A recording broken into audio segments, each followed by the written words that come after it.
Hey everyone, we've updated our channel name from Chinese Novel Audio Wave to Chinese Novel Audiobook. Nothing else will be changing. We're still uploading a new video every day, bringing you the best Chinese novel audiobooks. Let's dive into today's story. Chapter 1. Small workshops really go all out. In this era, cancer is no longer a 100% fatal disease. With our advanced technology and mature medical teams, as long as you have insurance, a supportive family, or even just yourself. Chen Huaian switched off the TV and let out a bitter laugh. But I have none of those. The critical illness notice had come 2 days ago. His girlfriend left him yesterday. And today, he completely broke down. He was just a freshman in college. His parents, both forest rangers, had died in a wildfire years ago, leaving nothing behind but some modest compensation. Over time, Chen Huaian had moved on from their deaths, choosing to face life head-on. Thanks to their compensation, combined with living frugally and taking odd jobs, he managed to afford college. His grades were decent, good enough to get into a first-tier university. Graduation even came with guaranteed job placement. Although the salary might not have been high, it would have been enough to scrape by. But then, 2 days ago, a hospital visit for his persistent ankle pain revealed a mid-stage cancer diagnosis. Knowing he couldn't afford treatment, Chen Huaian left school and rented a small place near the city's wetland park for a year, planning to spend the rest of his days there. And after the rent expired with no money left, he chuckled bitterly. He doubted he'd live that long. He opened his banking app to check his balance, just over 30,000 yuan. Food costs at most 500 to 600 a month. With other expenses, let's say 1,000. After a year, I'd still have at least 20,000 left, he calculated while staring at the balance. These past years had been too hard. While other students traveled, he worked odd jobs. When others gamed, he worked. And when others dated, his girlfriend was cheating on him. For whatever time he had left, Chen Huaian decided to live for himself. Play some games. Watch all those dramas he'd saved up. If his body allowed, maybe visit the ocean. Installation complete. Claim your virtual girlfriend now. Usually, Chen Huaian would immediately dismiss such pop-up ads. But today, his finger hesitated. A new app icon had appeared on his home screen. It featured a chibi-style, ancient costumed girl carrying a sword. A game that installs itself. This better not be a virus. Normally, he'd delete it immediately and run a scan. But today, he felt like indulging his curiosity about what these so-called malware apps were all about. At this point, he had nothing to lose. Stricken with terminal cancer, with no hope or attachments left, what did he care? Besides, he'd never played games before, too busy juggling work and school. He tapped the app. The screen went black, then a prompt appeared. This game is for players aged 18 and above. Starting the game will bind your identity. Accounts cannot be deleted or transferred. By starting, you agree to these draconian terms. Wow, you even admit it's a draconian contract. With a wry smile, Chen Huaian pressed Start Game. He was now sure it was a virus app.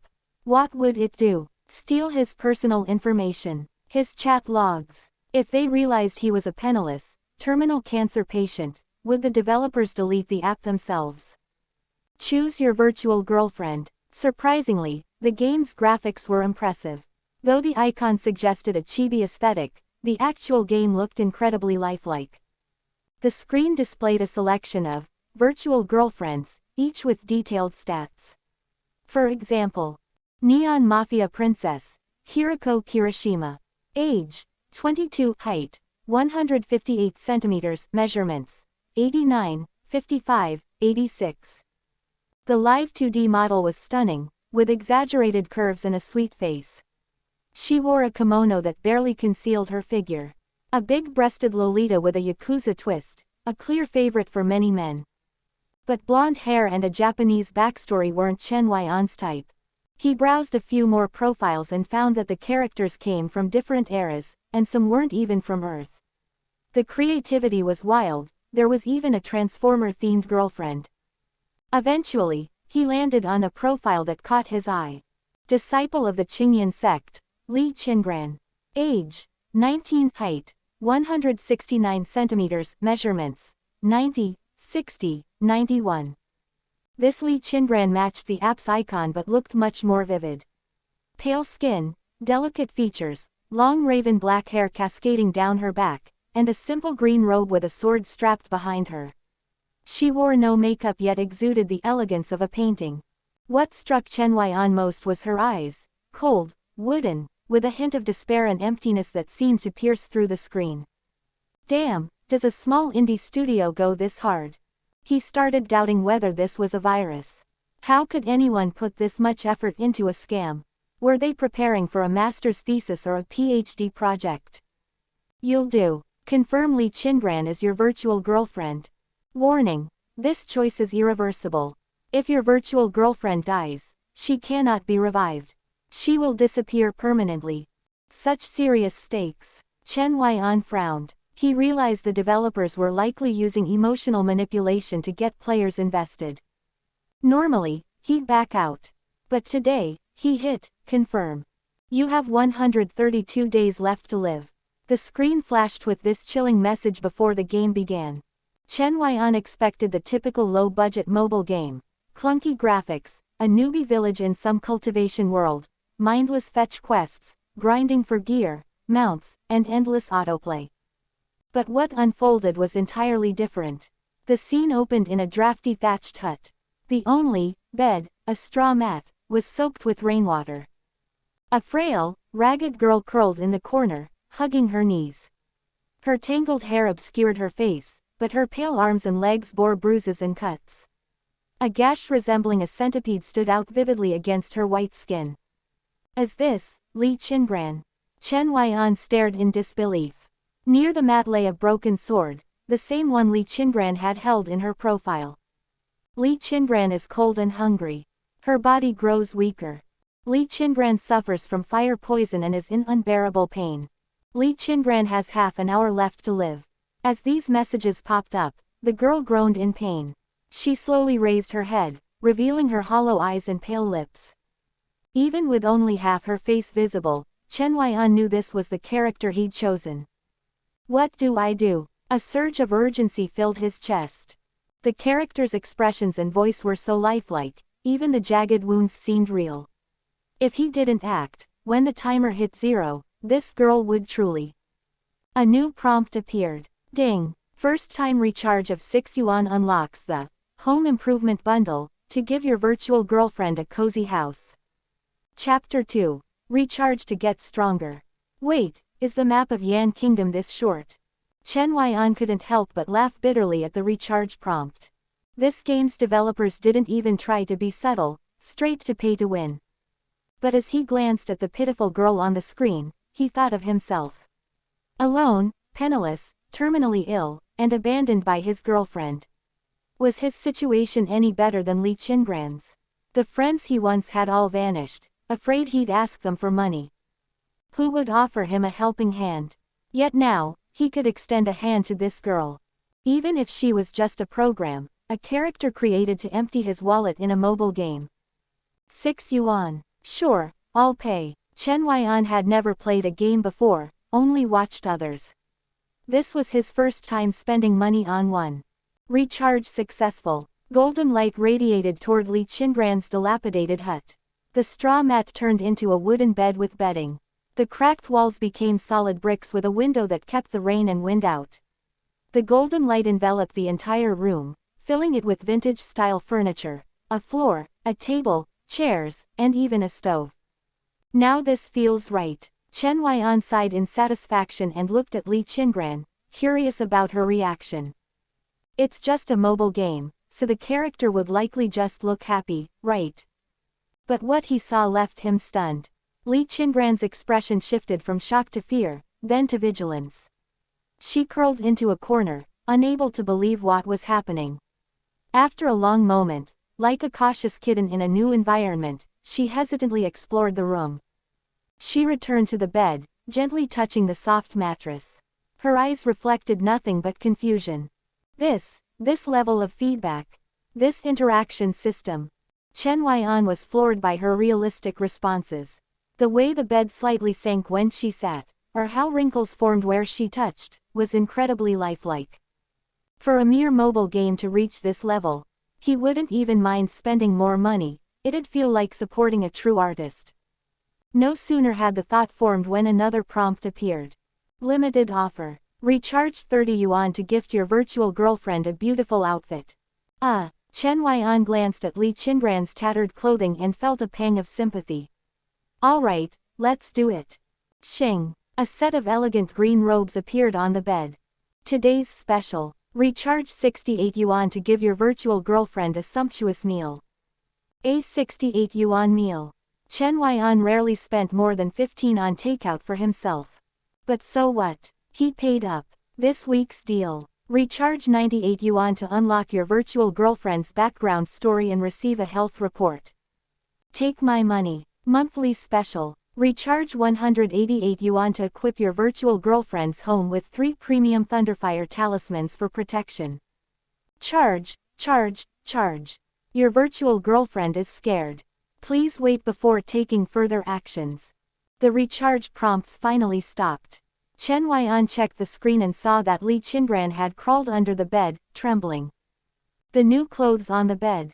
Untouched. The feast of chicken, duck, and fish. Unmoved. In the corner of the screen, a countdown showed that the health report would take 30 minutes to generate. The room now had talismans on the door, window, and roof, barely visible unless zoomed in. The good news was that Li Qingran's lifespan had increased to 6 hours. That's manageable for now, Chen Huaian muttered, relieved. In-game time matched real-world time, so he could afford to relax a bit. By the way, what was that fire poison affecting Li Qingran? What even is that? He figured clicking on Li Qingran might reveal her status, but all he could see under the bed was a pale little foot, which immediately flinched when he tapped it. Guess I'll have to wait for the health report to know more. As he glanced at the feast in the game, Chen Huaian's stomach growled. The roasted duck looked so realistic, with oil glistening and dripping as though its aroma could waft through the screen. It was already afternoon, and he hadn't eaten lunch. Let's just whip something up.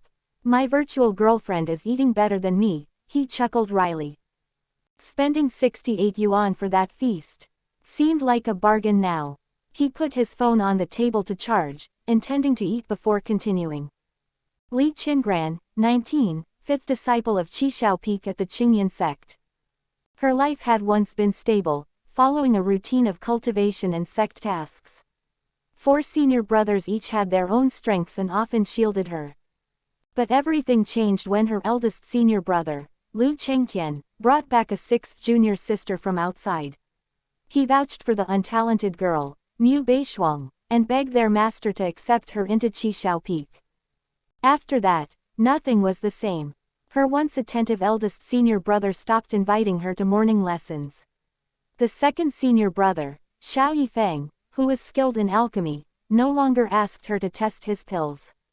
The perpetually cold third senior brother, Yun Zimo, even learned love songs for the new junior sister. The mission-driven fourth senior brother, Zhang Hanshao, abandoned tasks to stay at the peak, guarding Mu Beishuang. Everyone doted on Mu Beishuang, even their usually indifferent master. Li Qingran didn't mind. Mu Beishuang was sweet, endearing, and deserved some care as a junior sister. However, with their guidance and resources, Mu Beishuang's cultivation rapidly caught up to hers. During the sect's tournament half a month ago, Li Qingran faced Mu Beishuang in a match. Out of respect, she planned to end it after a few moves, applying enough pressure to make Mu Beishuang surrender gracefully. But Mu Beishuang fought fiercely, aiming for vital points, forcing Li Qingran to defend seriously.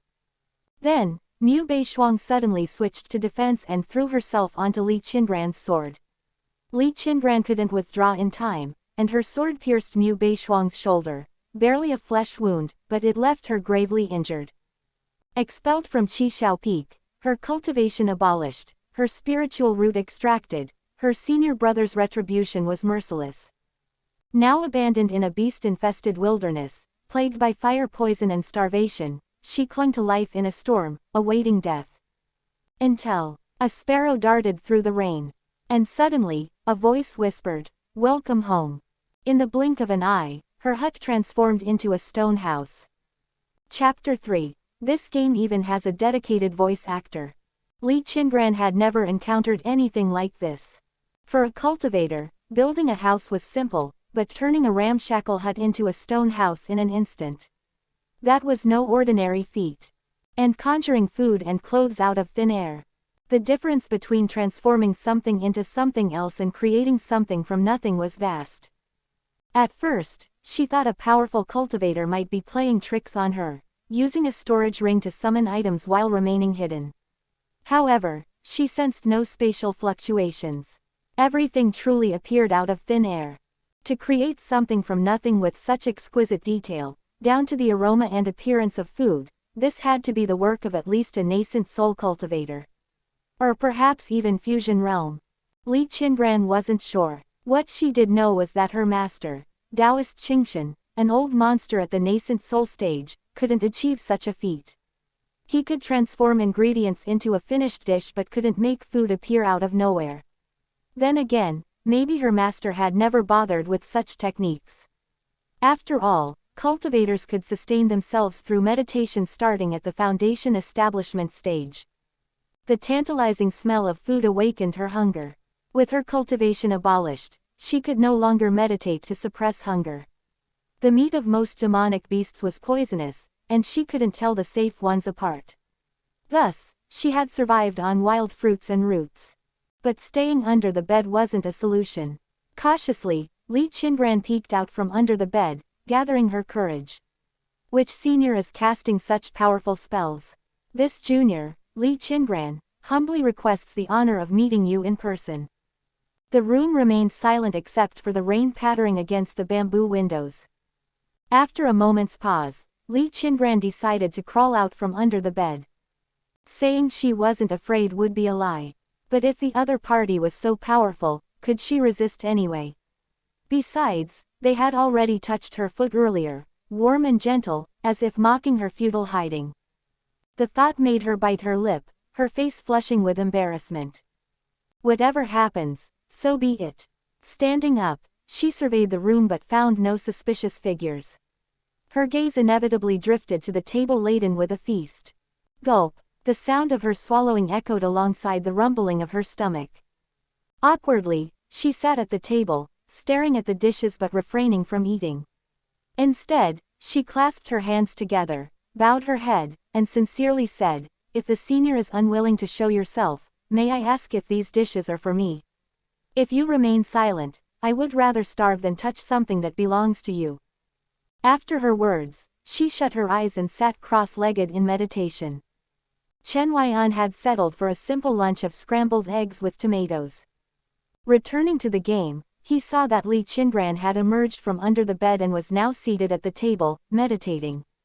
Her delicate face was flushed, dotted with sweat, and her body wavered unsteadily. The way her little nose twitched as if resisting the food's aroma was almost comical. "What kind of scene is this?" Chen Huaian laughed. Meditating in front of food. Testing her willpower. Her chin was practically hovering over the roast chicken. Li Qingran requests permission to eat the meal. "Do you approve?" A dialogue box popped up. "I have to approve it. What kind of strict system is this?" Chen Huaian shook his head, amused, and selected, "Yes." On screen, Li Qingran seemed to hear something. Her eyes snapped open, her face lighting up with joy. "Thank you, senior." "What the? There's voice acting." Startled by the crisp, sweet voice, Chen Huaian nearly dropped his phone. He hadn't turned on the sound earlier, assuming the game lacked background music. But after turning up the volume, he realized the game had incredibly realistic environmental audio, like the crackling of the stove fire and the torrential rain outside. However, he never expected Li Qingran to have her own voice actor. Small studios really go all out. Chen Huaian watched in fascination as Li Qingran began eating. At first, she took small, delicate bites. But soon, her chopsticks moved faster, and she descended into a frenzied devouring of the meal, finishing at a speed that left Chen Huaian dumbfounded. Only in games could characters eat this fast. After finishing her meal, Li Qingran picked up a small napkin, dabbed her mouth, and blushed deeply as she bowed again. This junior hasn't had such a delicious meal in ages. Senior's kindness is something I will never forget. When she meditated earlier, she suddenly heard a single word, yes.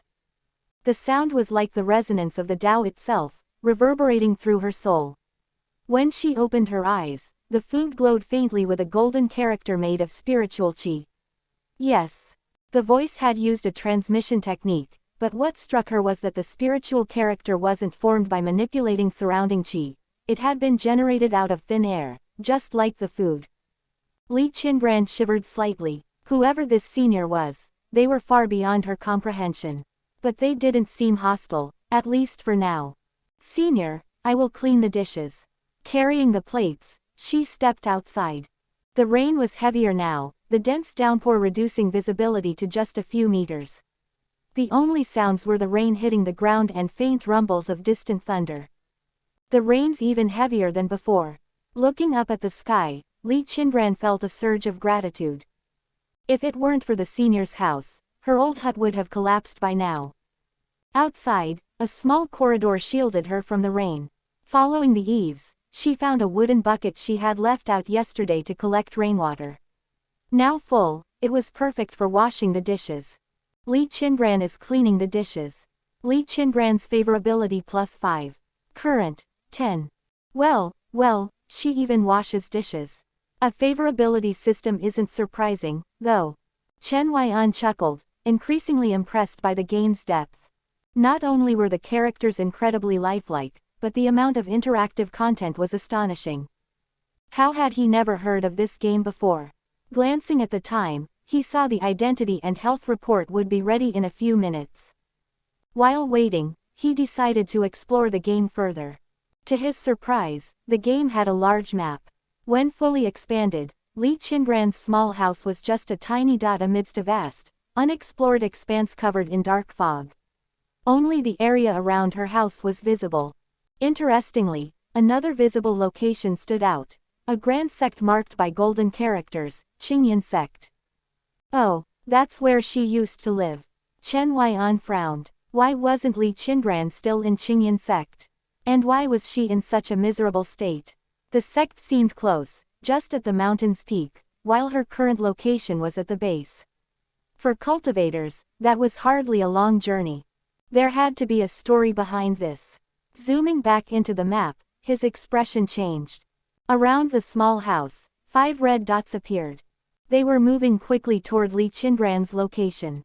Chapter 4. Blowing it all up. Chen Huaian didn't usually play games, but even without first-hand experience, he knew enough to recognize that in game maps, red dots usually represented enemies. The 5 red dots moved at a terrifying speed, closing in on the small cabin within a breath or two. It. Li Qingran is still outside washing the dishes.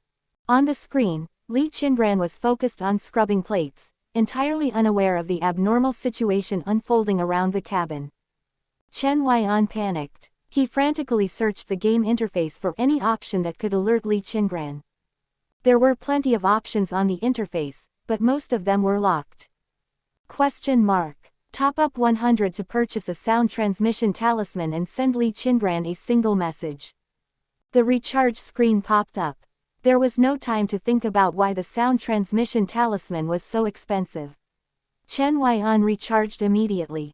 A notification dinged from Alipay, and a talisman appeared in the center of the screen. Hold down the talisman and speak. Chen Huaian's face twitched. Taking a deep breath, he pressed the talisman and said gravely, "Monsters attacking. Retreat immediately." A thunderous shout echoed in the void. "Run, now." Li Qingran, who was still washing dishes, froze and looked around in confusion.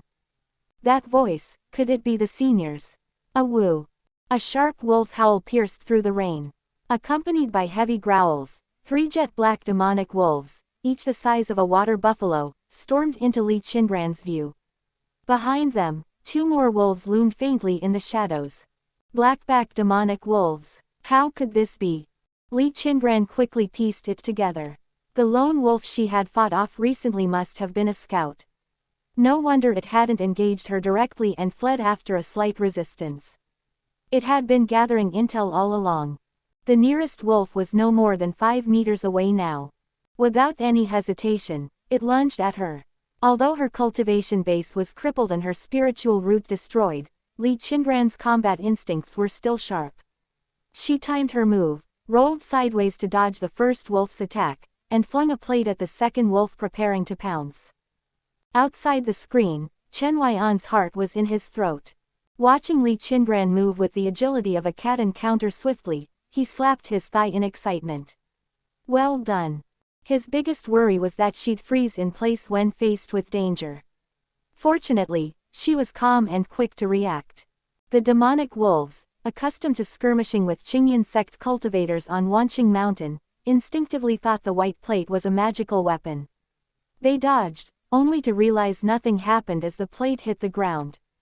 The pack exchanged glances, their red eyes growing even more ferocious, feeling utterly humiliated. Seizing the moment, Li Qingran bolted back to the cabin and slammed the door shut. Crap, crap, crap, she muttered, dragging furniture to barricade the door, worry etched on her face. It almost killed me to fend off just one wolf last time. How am I supposed to deal with 5 now? Her strength was waning fast. Dragging even a single table left her face flushed red. Before she could position the table properly, the tremors of approaching wolves reached her ears. Li Qingran's pupils constricted as she retreated to the window, considering her only escape route. But just when she thought the wolves were about to break in. Boom! A deafening thunderclap erupted outside the door. Even through the door, she saw a flash of lightning. The wolves' pained howls followed, and the air filled with the acrid scent of burning flesh. Startled, Li Qingran looked up. A talisman on the door was glowing with blazing lightning, its rectangular outline visible even through the wood. It unleashed thunder and fire, reducing the nearby wolves to charred remains. A thunderfire talisman. She immediately recognized it. She hadn't noticed any talismans on the door earlier. It must have been placed there by that senior. Talismans and pills were graded from mortal, medium, superior, perfect, to immortal. Immortal grade talismans, wrapped in golden light, were extraordinarily powerful. Only old monsters in major sects could craft them. Regular thunderfire talismans were effective against chi refinement or foundation establishment cultivators. An immortal grade 1, however, could obliterate even a golden core stage demon, a treasure money couldn't buy. And this was an immortal grade talisman. Most cultivators would hoard such an item as their trump card. Yet the senior had casually slapped it onto her door. What a waste of a priceless treasure. Li Qingran was overwhelmed with gratitude and heartache. Outside, the 2 wolves closest to the door were obliterated by the talisman. The remaining 3 froze, tails tucked, their ferocity replaced by terror. Were they cursed? Why would someone use such a powerful talisman on mere chi refinement wolves? They realized the path through the door was impassable. But giving up their prey so easily wasn't their style. 2 of them circled toward the window while the third tried to climb onto the roof. Before the one on the roof could advance. Boom! The 2 near the window exploded into ashes. The last wolf abandoned all thoughts of hunting and fled. Question mark. Less than limited time offer greater than would you like to purchase a Thunderfire talisman to strike down the fleeing wolf? Thunderfire talisman 288 yen, 50% off. What? Chen Huaian's face turned green. Under normal circumstances, he'd uninstall the game in seconds. But seeing Li Qingran's distressed expression on screen, and realizing the wolf might return with reinforcements. Leave the roots, and they'll regrow in the spring. Fine, I'll recharge. Clenching his fists, Chen Huaian looked like he was holding the talisman himself. Another 288 yen disappeared from his alipay, and a talisman shot toward the fleeing wolf. From Li Qingran's perspective, a crack of thunder echoed, and a golden streak pierced the rain. The talisman exploded upon contact, leaving only smoldering remains of the wolf amidst the relentless storm. 3 immortal-grade Thunderfire talismans in a row. Li Qingran stared blankly out the window. In less than 30 seconds, all 5 wolves were dead. And the senior hadn't even shown himself, offering only a single voice transmission as a warning. Such abilities were terrifying, but why would someone so powerful help her? She thought of her Cangyun sect seniors and master.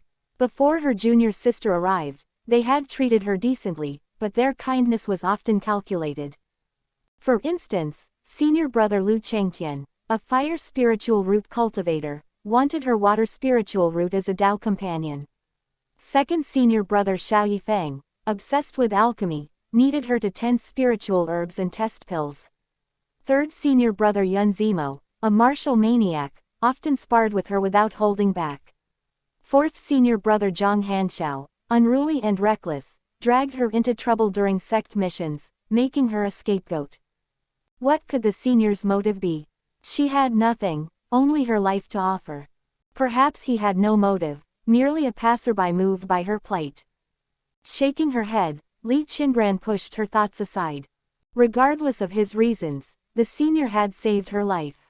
If she survived, she would repay his kindness. Junior Li Qingran offers her heartfelt thanks for senior's aid. This time, she simply knelt toward the sky, her expression solemn, and bowed deeply. Li Qingran's favorability +5, now at 15. Not bad. Favorability's climbing fast, Chen Huaian muttered, stroking his chin.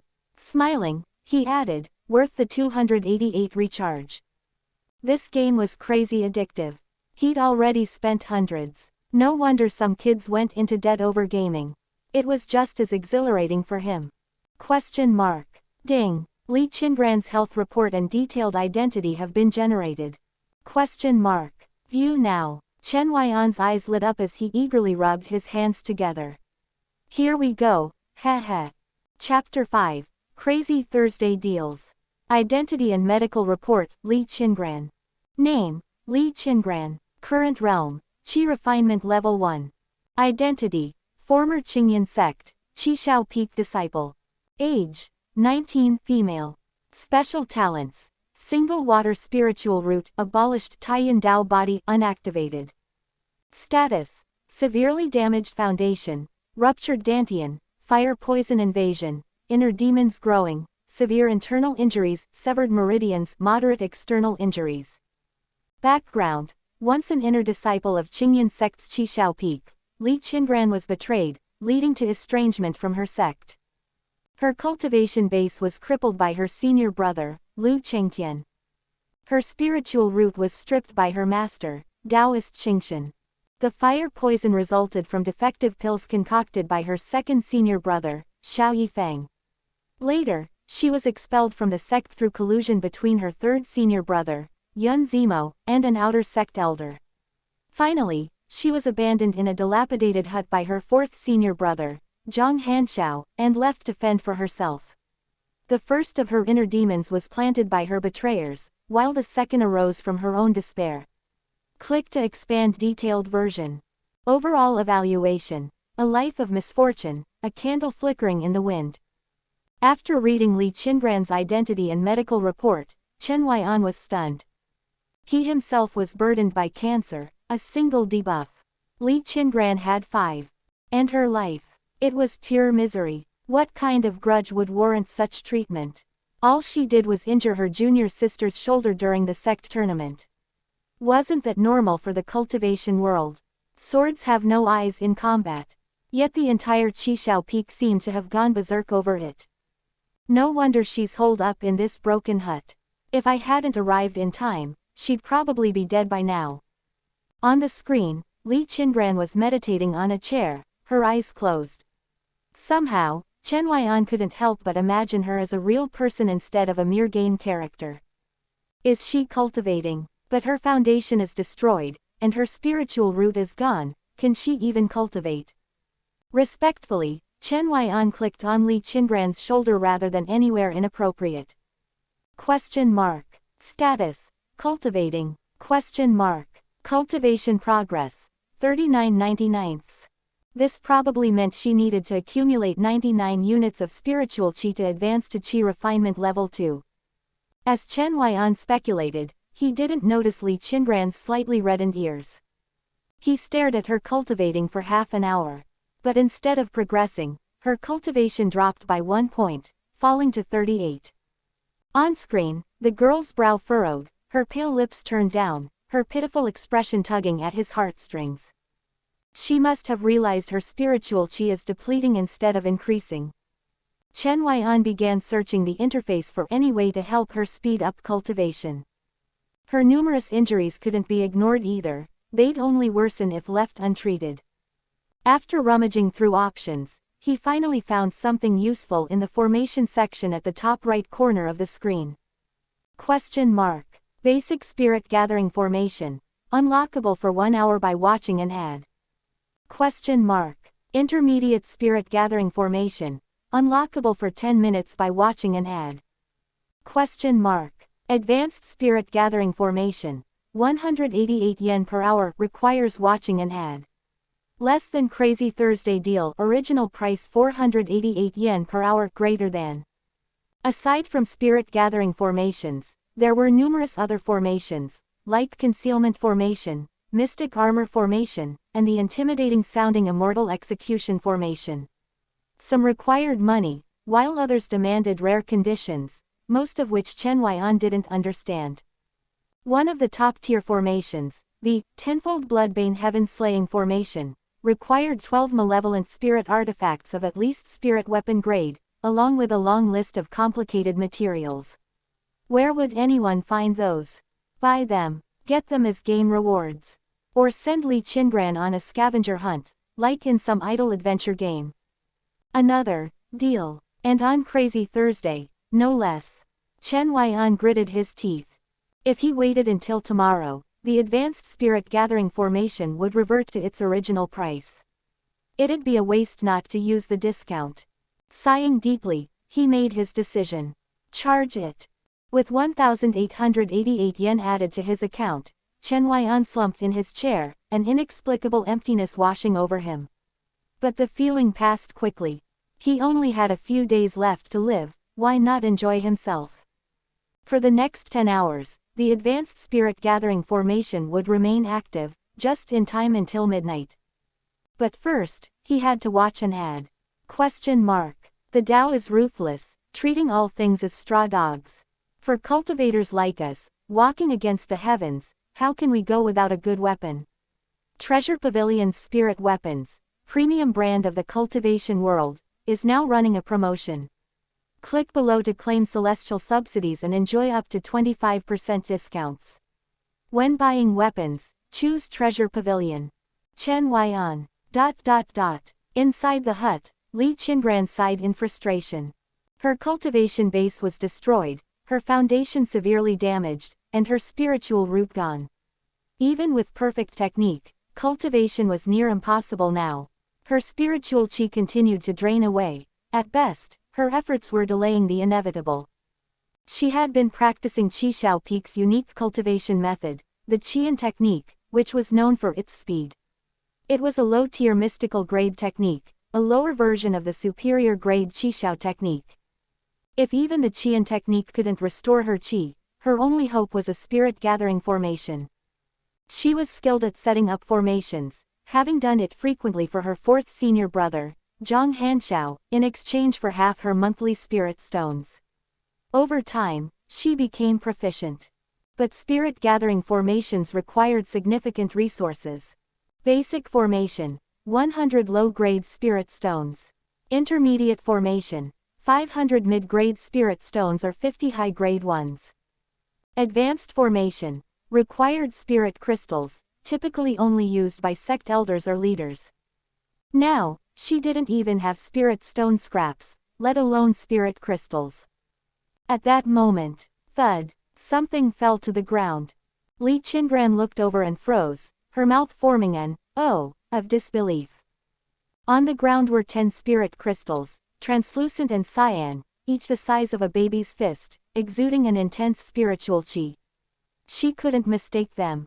Spirit crystals that Taoist Qingxin used sparingly were now casually tossed onto the ground. "Senior, you're wasting such precious items."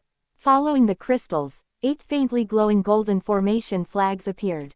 These were immortal grade flags, maximizing material efficiency without a shred of waste. The flags hovered as if guided by an invisible hand, arranging themselves around her. In moments, they formed an advanced spirit-gathering formation. Buzz. As the formation activated, the spiritual chi within the crystals was drawn out, enveloping Li Qingran in a vortex. The chi density increased rapidly, forming a fog, then condensing into liquid droplets that fell within the formation. Even without using the Qian technique, the chi rushed into her body. She had needed a spirit-gathering formation, and the senior had given her the best. Li Qingran's eyes stung with tears. From shelter, to food, to thunderfire talismans, and now an advanced spirit-gathering formation, the senior's generosity had far exceeded her worth. Was he grooming her for something sinister? Even if that were the case, the sheer value of what he'd provided made no sense. This might truly be her fateful encounter. The senior could be an unfathomable wandering master, casually sowing karma. The only way she could repay him was to cultivate diligently and not waste his efforts. Senior, rest assured, Qingran won't let you down. Wiping her tears, Li Qingran composed herself and resumed her meditation. Every second within the advanced spirit-gathering formation was precious, and she wouldn't squander it. Question mark. Status. Cultivating. Question mark. Cultivation progress. 41/99. Question mark. Current favorability. 20. Reverence. Increasing favorability may trigger small gifts. Still feels a bit slow, Chen Huaian muttered, scratching his head. He stared at her progress for 10 minutes, occasionally poking her shoulder to check. Finally, he consoled himself, at least her chi wasn't depleting anymore. Satisfied that nothing unexpected would happen, he repositioned the thunderfire talisman from the roof to the door. Once everything was secure, he opened his computer. In the past, he didn't care about earning money. What was the point when he was dying? But now, his perspective had shifted. For this game, for Li Qingran, for this spark of color in his otherwise bleak existence, he decided to start earning. As a terminal cancer patient, there was no better way to make money than by putting himself in the public eye. He'd start live streaming, but first, he needed to prepare. A cancer diagnosis from the hospital. A shaved head to mimic the effects of chemotherapy. No makeup was required, his sickly pallor spoke for itself. As for the stream's theme, he already had an idea. Flipping off fate and mocking the Grim Reaper with a smile. His first stream, climbing Mount Tai on cancer-stricken legs. Check out our playlist for more amazing novels. Continue. Chapter 6. What? There's a monthly pass too. At Cangyun sect, Qishao Peak, Mu Beishuang abruptly opened her eyes while cultivating, sensing something unusual. Strange, my senior sister's aura has stabilized. She retrieved a tattered straw doll and 2 copper coins from her spatial ring, calculating for a long time without coming to any conclusion. By her plan, Li Qingran, burdened with internal and external injuries, a destroyed spiritual root, and fire poison, couldn't possibly survive half a month. The demonic beasts roaming Wanqing Mountain should have taken care of her. Any encounter with a beast of modest strength should have spelled her doom. Once Li Qingran was dead, Mu Beishuang could claim the Taiyan Dao body for herself. So, where did it all go wrong? Mu Beishuang frowned, her calculations only revealing that Li Qingran was still in the dilapidated hut, unmoving. That was the only consolation. Beishuang, are you in there? A shrill voice called from outside her cave. Her brows furrowed deeper in disdain. It was Zhang Hanshao, the incessant chatterbox. This annoying man showed up at her cave a dozen times a day. If not for maintaining her sweet junior sister persona and the valuable item he carried, she would have thrown him out long ago. A lazy dandy dreaming of becoming her Dao companion. What a joke. Still, Zhang Hanshao had his uses. Mu Beishuang's eyes gleamed as she thought of a plan, quickly putting on her signature sweet smile. Hanshao brother. Her syrupy tone nearly sent Zhang Hanshao into a trance. What brings you here, Hanshao brother? She stepped forward, tilting her head slightly, her plain white robes as pristine as snow, hands clasped demurely before her. Her dark hair swayed in the breeze, and her eyes glimmered with innocent charm, as pure as a budding white lotus. Ah, ha, no big deal. Zhang Hanxiao's eyes fixated on her face as he nervously swallowed and awkwardly handed her something. Your Frostmoon sword broke during your duel with Li Qingran half a month ago, right? I took on some missions outside the sect and bought you a better sword. It's called Autumn Radiance, better than Frostmoon. He was lying. This sword was actually a birthday gift from Li Qingran. While he had taken on numerous sect missions recently, he'd also caused a lot of trouble. The money he earned barely covered his debts. In the past, Li Qingran would clean up his messes. Now, he had to fend for himself. But to win favor with Mu Beishuang, he needed a present, and this sword seemed like a good choice. Mu Beishuang glanced at the Autumn Radiance sword in his hands. A mid-grade magical weapon, indeed superior to her Frostmoon sword, which was merely a top-grade mortal weapon. For a Foundation establishment cultivator, it was considered luxurious. Of course, senior brother Li Qingran had already gifted her a top-grade magical weapon, the Wind Tapestry sword. But who would complain about having too many weapons? Besides, magical weapons could serve as deadly trump cards if detonated in emergencies. Hanxiao brother, isn't this your personal sword? Mu Beishuang pouted, feigning concern. If you give it to me, what will you use? Bah, with my strength, any sword will do. Zhang Hanxiao waved her concern away. But you, Beishuang, need a reliable weapon for protection. It's settled, no need to refuse. Internally, Mu Beishuang rolled her eyes. What do you mean I need protection? Do I look weak? Well, thank you, Hanxiao brother. Outwardly, she bowed gracefully, her face lighting up with joy as she accepted the sword. Drawing it slightly, the blade gleamed coldly in the light. Hugging the sword to her chest, she beamed. I love it. You're so thoughtful, Hanxiao brother. Watching her embrace the sword, Zhang Hanxiao wished he could replace it with himself. Seizing the moment, he added eagerly, Junior sister, do you have time tonight? There's a great spot at the back of the mountain with dense spiritual qi. I'll take you there. Oh, that won't be necessary. Mu Beishuang smiled politely. Senior brother Lu already set up a spirit gathering formation for me. Ah, Zhang Hanxiao was dumbfounded. Oh, right, Hanxiao brother. Mu Beishuang stepped closer, gently wrapping her arms around his, her finger tracing his palm. There's an outer disciple named Song Zhaozhao, I'm good friends with her. Could you bring her here for me? You know I can't go to the outer sect. With her soft embrace and intoxicating scent, Zhang Hanxiao's brain turned to mush. Somehow, he found himself standing outside her cave, under a willow tree. Totally worth it. He savored the lingering warmth on his arm, grinning as he left. Outer disciples weren't allowed in the inner sect, and inner disciples couldn't bring them in. It was against sect rules. But who cared about rules?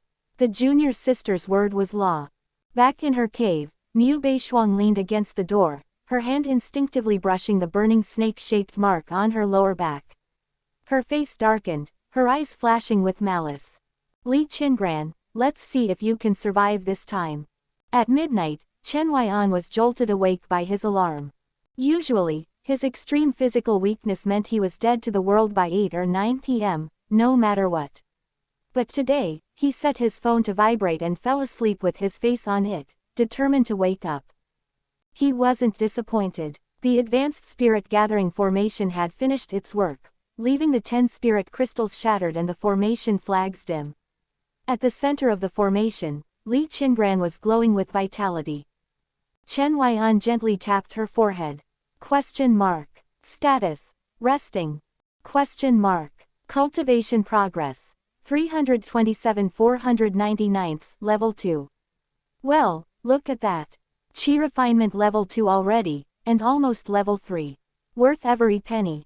He grinned, feeling like a dad who had bought study materials only to see his child's grades skyrocket. Before he could bask in the moment, 2 pop-ups smacked him in the face. Question mark. Congratulations. Your virtual girlfriend, Li Qingran, has broken through to Qi refinement level 2. Question mark. First time monthly pass at an astounding discount. Purchase now for a free transmission and recovery session. Only 1,888 yen for benefits worth 18.88 million yen, including daily spirit stone and pill supplies corresponding to her realm, exclusive to virtual girlfriend use. Question mark. The virtual girlfriend shop is now open. Purchase items tailored for chi refinement cultivators or try your luck in the Fortune Carp Pool, Beginner, Lottery, 100 yen per draw, 10 draws at 10% off, with a 0.001% chance of winning the grand prize, guaranteed rewards after 1,000 draws. Chen Huaian's smile froze. He stared at his phone in silence, his hand trembling slightly. He wanted to call the police. Chapter 7. Isn't this a great deal? Game Forum. Awakened Roast Goose. Have you guys heard of a game called My Virtual Girlfriend? The production is top-notch, character models are detailed, interaction is great, and even micro-expressions don't repeat. The only issue is, it's a bit of a cash grab. Egg cracker for love. Never heard of it. Uncle Shanghai. What is that? Does such a game really exist? Pink Ferrari cow. Upload the installation package here. I want to give it a try. But searching online yielded no results. The idea of sharing an installation package was absurd because Chen Huaian had already discovered that this game didn't have one. Based on his experience, a game of this quality should at least be 10 gigabytes. However, before and after installation, his modest 64 gigabytes phone storage hadn't budged an inch. Not to mention, the smooth graphics and detailed visuals were not something his 1,000 yuan phone, already struggling to run casual games, should be able to handle. The truth was obvious. Chen Huaian adjusted his glasses. He guessed he'd been targeted by a powerful hacker organization. This game was probably the work of that hacker group, and he was just their guinea pig. Sigh, but the game is really well made, Chen Huaian muttered as he stared at the screen. The character, Li Qingran, had finished meditating. Her external injuries were completely healed, and her remaining lifespan had increased from 6 hours to 3 years. At this moment, she was carefully packing up 8 formation flags. He could even hear her mumbling softly, "That senior is so kind to me. The materials on these formation flags could even be used to make a protective charm. If I ever get the chance to meet him again, I should gift it to him." Then she shook her head vigorously. But, someone as important as senior would probably find such a gift laughable. Chen Huaian chuckled. If this charm ever found its way to him, even if he knew it was officially scripted into the game, it would still be a massive emotional win. Should he try using a transmission talisman to tell her he liked it? But seeing the talisman back to its original steep price in the virtual girlfriend shop, he silently gave up. It didn't matter anyway. This was just a game. The newly unlocked Chi Refinement Stage virtual girlfriend shop offered a variety of items, but the prices and quality were staggering. Low-grade Spirit Stone, 50 yen each. Common-grade Thunderfire Talisman, 576 yen each. Transmission Talisman, 300 yen each. Low-grade Mortal Weapon, Sword, 998 yen each. Mid-grade Mortal Weapon, Sword, 4,998 yen each. High-grade Mortal Weapon, Sword, 9,998 yen each. The Thunderfire Talisman annoyed him the most. The discounted version was Celestial grade, but the one for purchase was Common grade. The gap was undoubtedly massive. And the weapons, even worse. Mortal weapons were the lowest grade. Above them were magic weapons, spirit artifacts, innate spirit treasures, and celestial weapons. He couldn't even imagine the astronomical prices for higher-level items. The developers must be crazy for money. Who would buy a 9,998 yen sword? Chen Huaian sneered. Spending on anything else was borderline acceptable, but if he ever bought a weapon from this shop, he'd write his name backward. While he was mulling over this, the in-game Li Qingran suddenly frowned, blood trickling from the corner of her mouth. After briefly stabilizing her turbulent chi, she sighed in despair. Thanks to Senior's help, my spiritual energy hasn't deteriorated further. But with my dantian shattered, foundation gone, and no spiritual root, expelling the fire poison in my body is as difficult as ascending to the heavens. My cultivation speed will only worsen. Her situation had two potential solutions. Return to the Qingyan sect and ask for an elixir. Explore the nearby Wanqing mountain for healing spiritual herbs. The former was nearly impossible since she was no longer a Qingyan sect disciple and didn't want to burden her acquaintances there. The latter was dangerous but more appealing to her. Previously, her frail body left her waiting to die in her hut. Now, even if she encountered that demonic wolf again, she could put up some resistance. Her voice was faint, but Chen Huaian could hear everything, even her inner monologue. Return to Qingyan sect. Explore Wanqing mountain. Without hesitation, Chen Huaian opened the top-up interface. The character was spitting blood. What was he waiting for? Even though he knew this was the game's money-grabbing strategy, he couldn't control his hands. He purchased a monthly pass immediately. If I don't buy it this month, it'll be more expensive next month. I can only comfort myself this way, he rationalized. Monthly pass purchased successfully. Transmission and recovery granted once. Elixir and spirit stone supplies delivered. 2 pouches suddenly descended onto the table with a soft thud, startling Li Qingran. What's this? Li Qingran curiously poked one of the bulging pouches, sensing the spiritual energy emanating from within. She raised her head toward the ceiling, cupping her hands in gratitude. Dare I ask if these pouches were dropped by Senior? Silence. She wasn't surprised by the lack of response. Over time, she'd grown used to her silent benefactor. These pouches were undoubtedly his gifts. Having already accepted his previous help, she didn't hesitate to open the first pouch. With a soft rustle, a pile of spirit stones spilled out. Li Qingran was stunned. She counted them, 50 low-grade spirit stones in total. At the Qingyan sect, an inner disciple in the Qi refinement stage received 30 to 40 low-grade spirit stones per month. Foundation establishment disciples received 60 to 100. Spirit stones were not only currency but also vital for absorbing spiritual energy, arranging formations, and refining weapons. These 50 stones were extremely valuable. What she didn't know was that this was her daily allocation.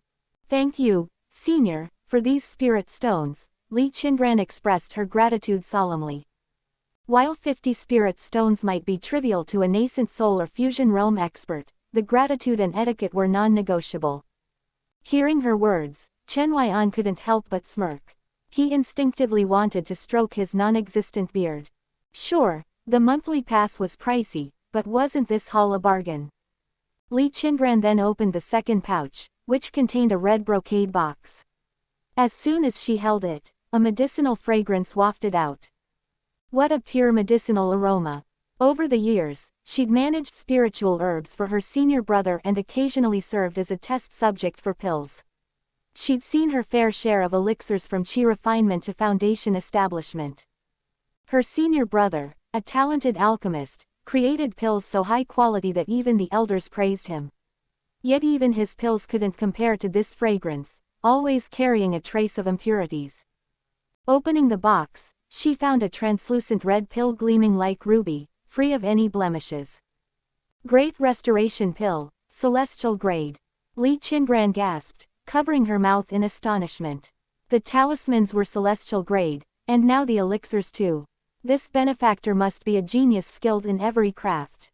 The Great Restoration Pill was a common healing elixir for cultivators from Qi refinement to golden core stages. A supreme grade pill could detoxify poisons, so a celestial grade pill would undoubtedly eradicate her fire poison. Both the spirit stones and the pill were exactly what she needed, as if tailored for her. Warmth filled her heart. The only time she'd experienced such care was from her parents. Regardless of whether Senior likes it, I must prepare a gift for him. Li Qingran resolved firmly. Meanwhile, Chen Huaian received another in-game prompt. Li Qingran is about to begin healing. Would you like to use your transmission and recovery chance to personally assist her in healing? Enhanced effect. Wait, personally? Chen Huaian squinted, sensing there was more to this. Chapter 8. Insufficient affection, no peeking. Does this personally mean what I think it means? Curious but apprehensive, Chen Huaian chose to use the option. Ah, Senior is going to personally heal me, He saw Li Qingran freeze, her delicate face turning beet red. The young woman quickly waved her hands. Li Qingran is unworthy of such attention. I can handle it myself. 4 dialogue options popped up. Less than hurry it up, I'm busy. Greater than. Less than you dare defy me, girl. Tired of living. Mwahaha. Greater than. Less than HMPH, ungrateful wretch. Consider this an honor. Greater than. Less than spend 300 yen to purchase a transmission talisman for custom dialogue. Greater than. Chen Huaian. He felt like the game developers were practically reaching into his bank account at this point. Spending 300 yen here would truly be insanity. After weighing his choices, he selected the first option. It was the only one that seemed halfway normal, even if a bit domineering. After making his selection, he didn't hear his voice, but Li Qingran seemed to react. Her eyes showed fear before she took a half step back, lowering her head like a scolded child. She nervously fiddled with her clothes and mumbled softly. Very well, but my body is filthy. May I wash up first before Senior bestows this healing upon me? Although cultivators normally wouldn't have bodily odors, Li Qingran had been through a rough half-month. Her disheveled hair and mud-streaked clothes bore dried bloodstains. Letting her benefactor heal her in such a state was beyond her tolerance. She perked up her ears, awaiting his response. 4 new options appeared. Less than no need to wash, I like it raw.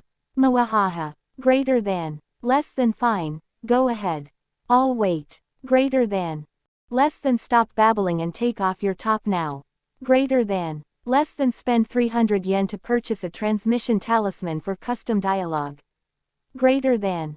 Well, options 1 and 4 were immediately off the table. Chen Huaian hesitated between the second and third options. If he chose the third, would Li Qingran actually take her top off? It looked like she was only wearing 1 layer. If he chose the second, she would go to bathe. Would he be able to watch? No wonder this game required players to be 18 or older. There might actually be unspeakable VIP content. But was Chen Huaian the kind of person who would exploit this? He played this game and spent money on it because Li Qingran, despite being a mere collection of data, gave him emotional solace.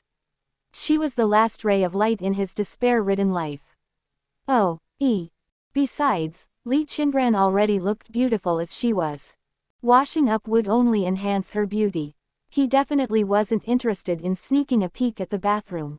Option 2 it was. The in-game Li Qingran blushed and nodded. Then I'll go now. The bathroom, previously absent, appeared nearby. She had already checked it out during her earlier exploration of the house and found it fully equipped with washing supplies. As someone who valued cleanliness, she had long wished to freshen up but had never felt at ease until now. Standing in front of the bronze mirror, she stared at her reflection. As she began to untie her clothes, her fingers froze at her chest, and a deep blush spread from her cheeks to her ears.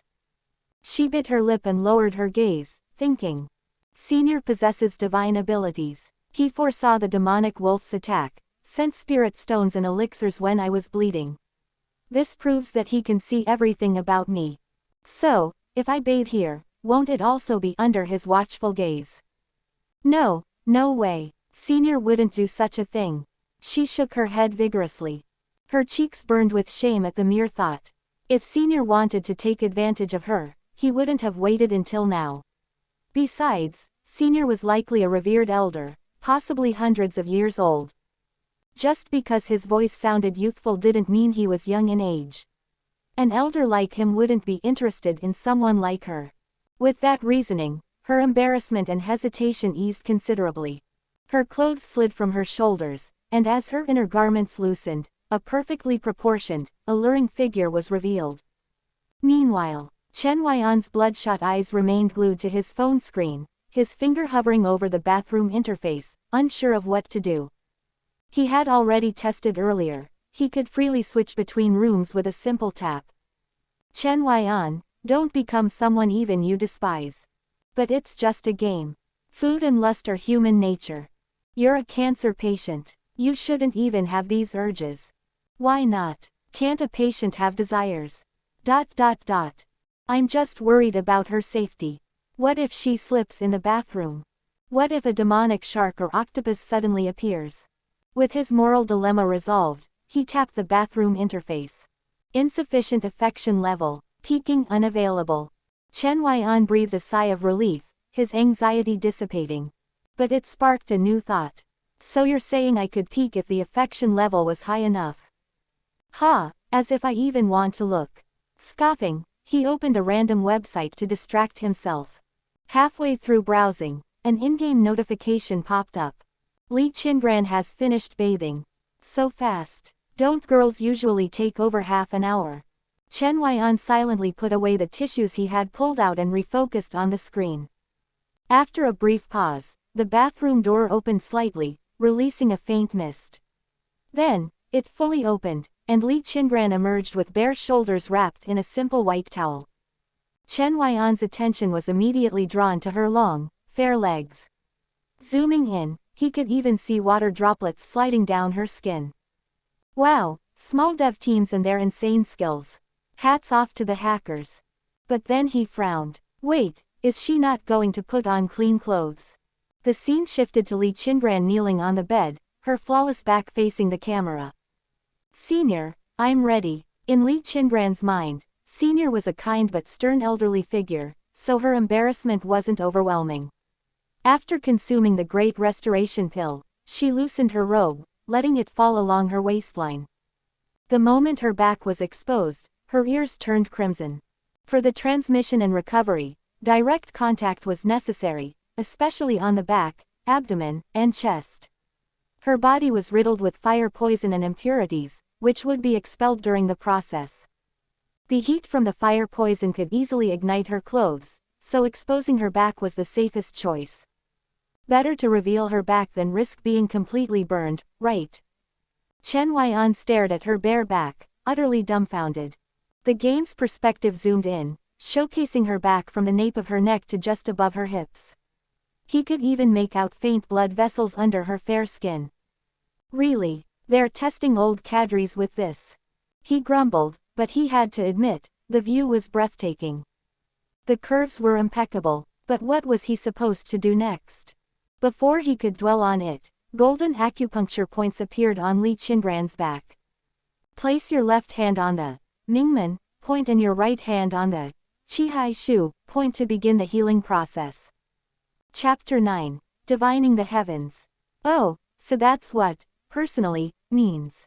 Without feeling particularly surprised or disappointed, Chen Huaian reached out and pressed the designated points on the screen. A soft, suppressed hum echoed from the game. Chen Huaian. Well, small dev teams really go all out. He liked small dev teams. The infusion of spiritual qi seemed painful.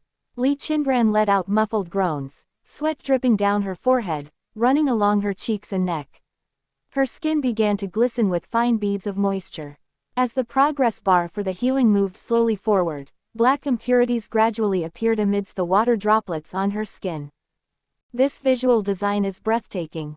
In his opinion, spending money on a game wasn't just about how fun it was, it had to feel worthwhile.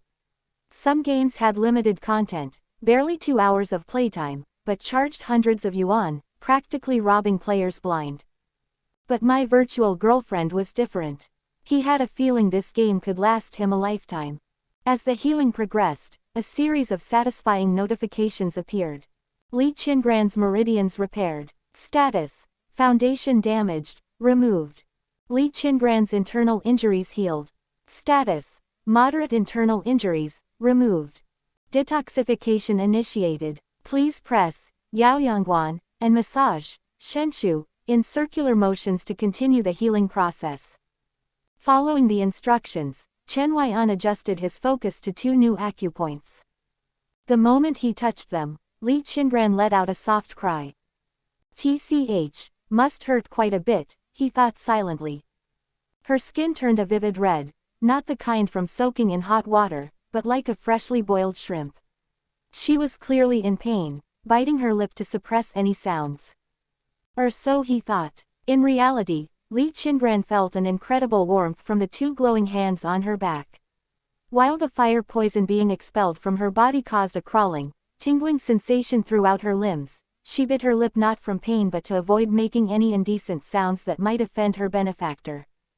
To distract herself, she glanced at the bronze mirror hanging by her bedside. The mirror revealed part of her back. She had hoped to see a wise, white-haired elder but found only 2 hands formed of condensed spiritual qi. One pressed firmly on an acupoint while the other traced soothing circles, exuding a steady and calming force. Unable to see her benefactor's true appearance, she felt a twinge of disappointment. At the same time, relief and guilt welled up inside her. Senior wasn't the type to take advantage of others. Even during the healing process, he didn't touch her skin directly. His conduct was that of an absolute gentleman. Her earlier suspicions of him being anything less seemed utterly disgraceful now. Li Qingran's fire poison expelled. Status: fire poison corrosion, removed. When the progress bar reached completion, Li Qingran's skin returned to normal. From Chen Huaian's perspective, her skin, though still marked with impurities, looked significantly smoother and even glossier, like a polished boiled egg. Thank you, Senior, for healing me. I feel much better now. Li Qingran's soft gratitude came as she nervously gripped the edges of her towel. Her ears were flushed red, and even the nape of her neck seemed affected. May I ask Senior a question? Her voice trembled slightly, as though summoning courage to speak. Less than sure. Greater than. Less than no. Greater than. Less than guess. Greater than. Less than spend 300 yen to purchase a transmission talisman for custom dialogue. Greater than. This time, Chen Huaian didn't hesitate and chose the first option. With his permission, Li Qingran's tone brightened noticeably. Senior, you've helped me so much.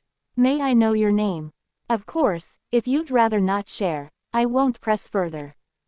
A prompt appeared. Please enter your name, _ Goodness. Chen Huaian smirked bitterly. He'd already spent thousands and played half the day, and now they finally let him create a character name. So, without spending money, even naming your character was off limits. This game truly had a high entry barrier. After a moment's thought, he entered the simplest name he could think of, Chen Huaian. If he were to pass away someday, at least this game would still carry his name, a faint trace of his existence. Huaian, the steadfast sword driving away the eternal night, the serene zither soothing the cold dawn. Huaian, Senior's name will forever be etched in Qingran's memory. Li Qingran glanced back with a gentle smile. Her delicate features softened, her dark hair cascading like a waterfall over her shoulder. Outside, the night was dark as ink, rain pouring relentlessly. But within, she felt no chill, only a tender warmth blooming in her chest. Chen Huaian froze as he stared at her smile. For a fleeting moment, it felt as though the phone screen had vanished, and there truly was a girl smiling at him. Small dev teams always go way too hard, he muttered, shaking his head to dispel the unrealistic thoughts creeping into his mind. Senior, my body's now covered in impurities. I'll need to wash again. This time, no dialogue options appeared. Li Qingran wrapped her towel more securely, bowed gracefully to the ceiling, and carried a fresh set of clothes into the bathroom. Left staring at her empty room, Chen Huaian zoned out for a while. He realized he was losing it, feeling genuine affection for a game character. By the way, her injuries are healed, but her spiritual root and Dantian issues are still unresolved, right? He rummaged through the game's interface and found a help center. First question each day is free. Additional questions require 100 yen per query, with the price multiplying by 5 for each subsequent query. What's the point of making games? Just rob banks already. Despite his annoyance, he wasn't one to waste free perks. He'd exploit this daily freebie until the day he died. How can Li Qingran's Dantian and spiritual root be repaired? You can only ask about one issue. Chen Huaian. Between the two, the Dantian seemed more critical. It was the container for all energy. Then how do I fix her Dantian? Calculating heavenly divination. Heavenly divination. Really playing up the mysticism, huh? Chen Huaian snickered. Unbeknownst to him, in the Cangyun Realm, the heavens shifted violently. Stars misaligned, tides surged, the earth quaked, and subterranean dragons stirred. Across countless sects, ancient cultivators turned their attention toward the phenomenon. Who dares to divine the heavens? With spiritual qi growing scarcer in the Cangyun Realm, could this signify someone foretelling its future? Stay out of it. Such powers are beyond our reach. Retreat to closed-door cultivation. Heavenly divination complete. To repair Li Qingran's Dantian, an ancient divine elixir, the primordial heaven-mending pill, as required. Though lost to history, this pill can not only repair a severely damaged Dantian but also enhance its quality and capacity for spiritual qi. The fortune carp pool has captured a sliver of this destiny. Drawing a fortune carp will allow you to exchange it for the celestial grade primordial heaven-mending pill. Chen Huaian. A sliver of destiny, my foot. It's just a scam to push gacha mechanics. 1,000 draws cost 100,000 yen. Sure, there was a minuscule chance to get it outright, but what's the difference between 0.001% and 0? If he were lucky, he wouldn't have gotten cancer in the first place. First thing tomorrow, I'm registering this account and heading to the hospital for certification. Then, no hesitation, straight to live streaming at Taishan. Chen Huaian scratched his head. He'd planned to wait a few days before heading to Taishan, but now he couldn't delay. Li Qingran's Dantian had to be repaired. He, Chen Huaian, said so. Chapter 10. Your virtual girlfriend's small gift has arrived. Night. The rain gradually stopped. Li Qingran gazed nervously at the protective talisman in her hand, preparing to complete the final 3 steps. Step 1. Recharge the talisman with spiritual qi. She wasn't sure how much spiritual qi was needed to create the talisman using the leftover materials from the immortal grade formation flags. What she did know was that she had to exhaust all 50 low-grade spirit stones and completely drain her own spiritual qi just to fill the talisman enough to activate it. Rubbing her pale face, she took a deep breath. Next is step 2. Carve a name. The creator of the talisman must use their own blood as ink to inscribe the name of the person to be protected. This was supposed to be the easiest step, yet Li Qingran found herself more anxious than ever. Write it nicely, you must write it nicely. She muttered to herself, finally inscribing the characters, Chen Huaian, onto the talisman. When she finished, her expression was more pitiful than a crying face. Oh no, this looks absolutely ridiculous. The characters on the talisman were so jagged and crooked they resembled chicken scratch. Li Qingran had a natural flaw, her handwriting was atrocious. It wasn't due to any lack of refinement or civility. Before joining the Cangyun sect, she was the daughter of a military general. Her parents had insisted she learn proper ladylike skills, but she showed no interest, devoting all her attention to horseback riding, spear techniques, archery, and warfare tactics instead. Back then, when her parents forced her to practice writing, she cried. On the battlefield, wielding spears and leading charges, neat handwriting wasn't a requirement. Now, though, she regretted it deeply. If she could go back, she'd absolutely take her parents' advice and practice her penmanship diligently. Father said gifts are about the sincerity behind them, she mumbled, pumping her fist to encourage herself as she moved on to the final step, gift of fortune. As the name implied, it involved transferring one's fortune to another. The world's fortunes formed a natural balance, to give was to diminish one's own. Fortunately, with the talisman as a medium, the transfer was only temporary. However, the giver would inevitably experience misfortune for a while due to their diminished fortune. Li Qingran didn't mind. Regardless of whether her senior needed this modest fortune or not, she only wished for him to remain safe and sound. After sealing her fortune into the talisman with a secret technique, her complexion visibly worsened. Yet, her smile was brighter than ever. I'll just leave this talisman on the table. Facing the ceiling, Li Qingran knelt and bowed, whether or not her senior could hear her. She believed he could.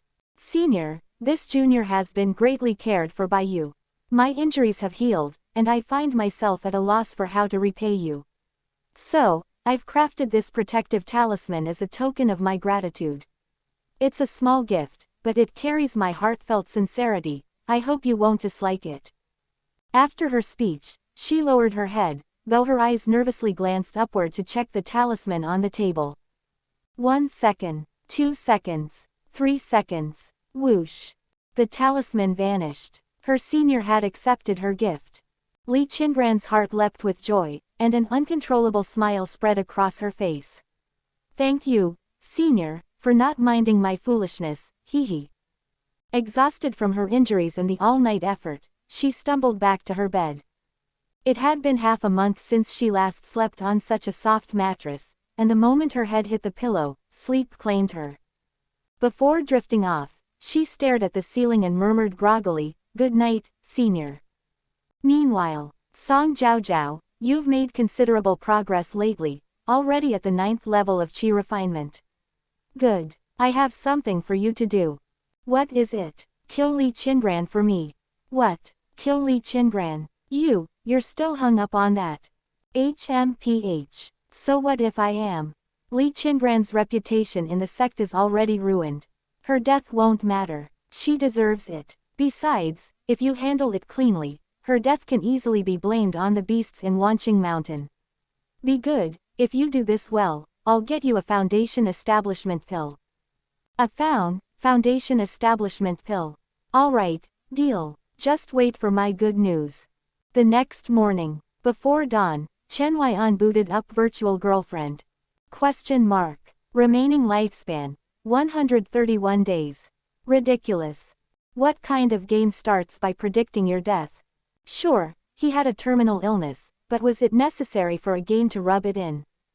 Then he figured the countdown must refer to his in-game character, the senior. He'd probably die in 131 days unless the game provided a way to resolve it. TCH, they'll probably make me buy my way out by then. I see through your monetization scheme. Chen Huaian sneered. A new notification popped up. Due to your heavenly divination, you've incurred backlash from the Dao and lost fortune. Today's divination. Li hexagram, minor blessing, auspicious for marriage, inauspicious for mountain climbing. Tomorrow's divination. Gen hexagram, misfortune, auspicious for cleaning, inauspicious for mountain climbing. Oh, so now they're giving me warnings. Chen Huaian scoffed. I've got one foot in the grave already, what's the worst that could happen? Out of curiosity, he looked up the Gen hexagram. It predicted thunderclaps and was associated with the feat. When paired with misfortune, it warned against travel. Misfortune wasn't as severe as great misfortune but still hinted at injury or loss. So, if I climb a mountain, I'll get struck by lightning. Ridiculous. He checked the weather forecast. Clear skies and temperatures above 30 degrees Celsius, no rain in sight. Closing the notifications, he focused on Li Qingran's serene sleeping face. Li Qingran was still sound asleep, having barely moved all night. Her complexion didn't look great, though. Last night, Chen Huaian had gone to bed after reading about the mountain.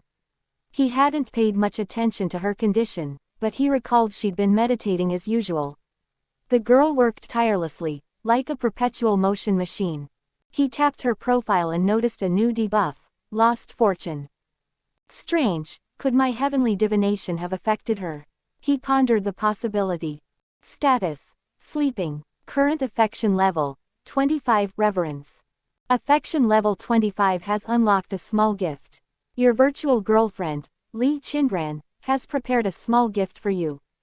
It has been delivered.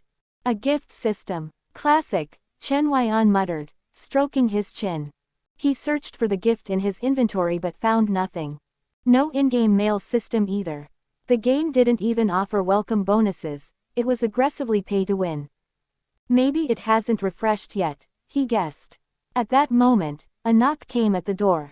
Perplexed, Chen Huaian opened it, only to find no one there. As he was about to close the door, he noticed a palm-sized package on the ground. I didn't order anything. And who delivers packages at 5 a.m.? He picked it up. The label bore no courier company logo or tracking number, just a line of neat characters. Less than Li Qingran's small gift, greater than, for Senior Chen. Subscribe to Chinese Novel Audiobook YouTube channel. Chapter 11. It smells like Li Qingran. Huh. Chen Huaian was utterly stunned. Wait a second, did it really get delivered? Is this how far these indie developers are willing to go? And this game, it had to be the work of hackers, right? It cracked his reality wide open. A normal person's first reaction to something like this would be fear. But Chen Huaian wasn't afraid. His life was already in shambles. At worst, he'd just drop dead. What was there to fear? Hey, you're probably hiding in the hallway, right? Come out and talk. This game of yours is way too pay to win. Can't you make it more affordable? I really don't have much money. He yelled into the pitch-black corridor. His voice echoed, bouncing down the stairwell, but no one replied. Well, fine. Stay hidden then, Chen Huaian muttered, shutting the door with a loud bang. He knew these hackers wouldn't show themselves. His shouting was just to test the waters. Let's see what this is about. He sat on the sofa and began unboxing the package. Curiosity gnawed at him. If these people went so far as to recreate the in-game items and deliver them to his door, then they clearly cared deeply about the game. This meant the gift's quality had to be top-notch, right? Inside the box was a small, square pouch resembling a scented sachet. The craftsmanship was exquisite, but as Chen Huaian turned it over, his lips twitched involuntarily. On the sachet were 3 traditional Chinese characters, Chen Huaian, written vertically. Beneath them were smaller characters, safe and sound. Clearly, it was a protective talisman. But the handwriting. Chen Huaian couldn't help but compare it to his elementary school days, when even his 6-year-old self had better penmanship. The crooked, shaky characters resembled something a dog might scratch out. The sachet's elegance plummeted the moment he saw them. What's inside this thing? He tried to open the pouch, but the material was sturdier than expected, it wouldn't tear. So, to get a sense of its contents, he brought it up to his nose and sniffed. That sniff changed everything. A faint, elegant fragrance rushed straight into his nostrils. It wasn't sweet or cloying, subtle and serene, entirely unassuming. It was like a quiet girl silently conveying her longing. He couldn't pinpoint the scent, but Li Qingran's image immediately sprang to mind. It gave him the illusion that this was her scent. What? Chen Huaian was shocked. How could a game achieve this level of realism? He'd heard of games where female characters gifted authentic items, like stockings with their scent.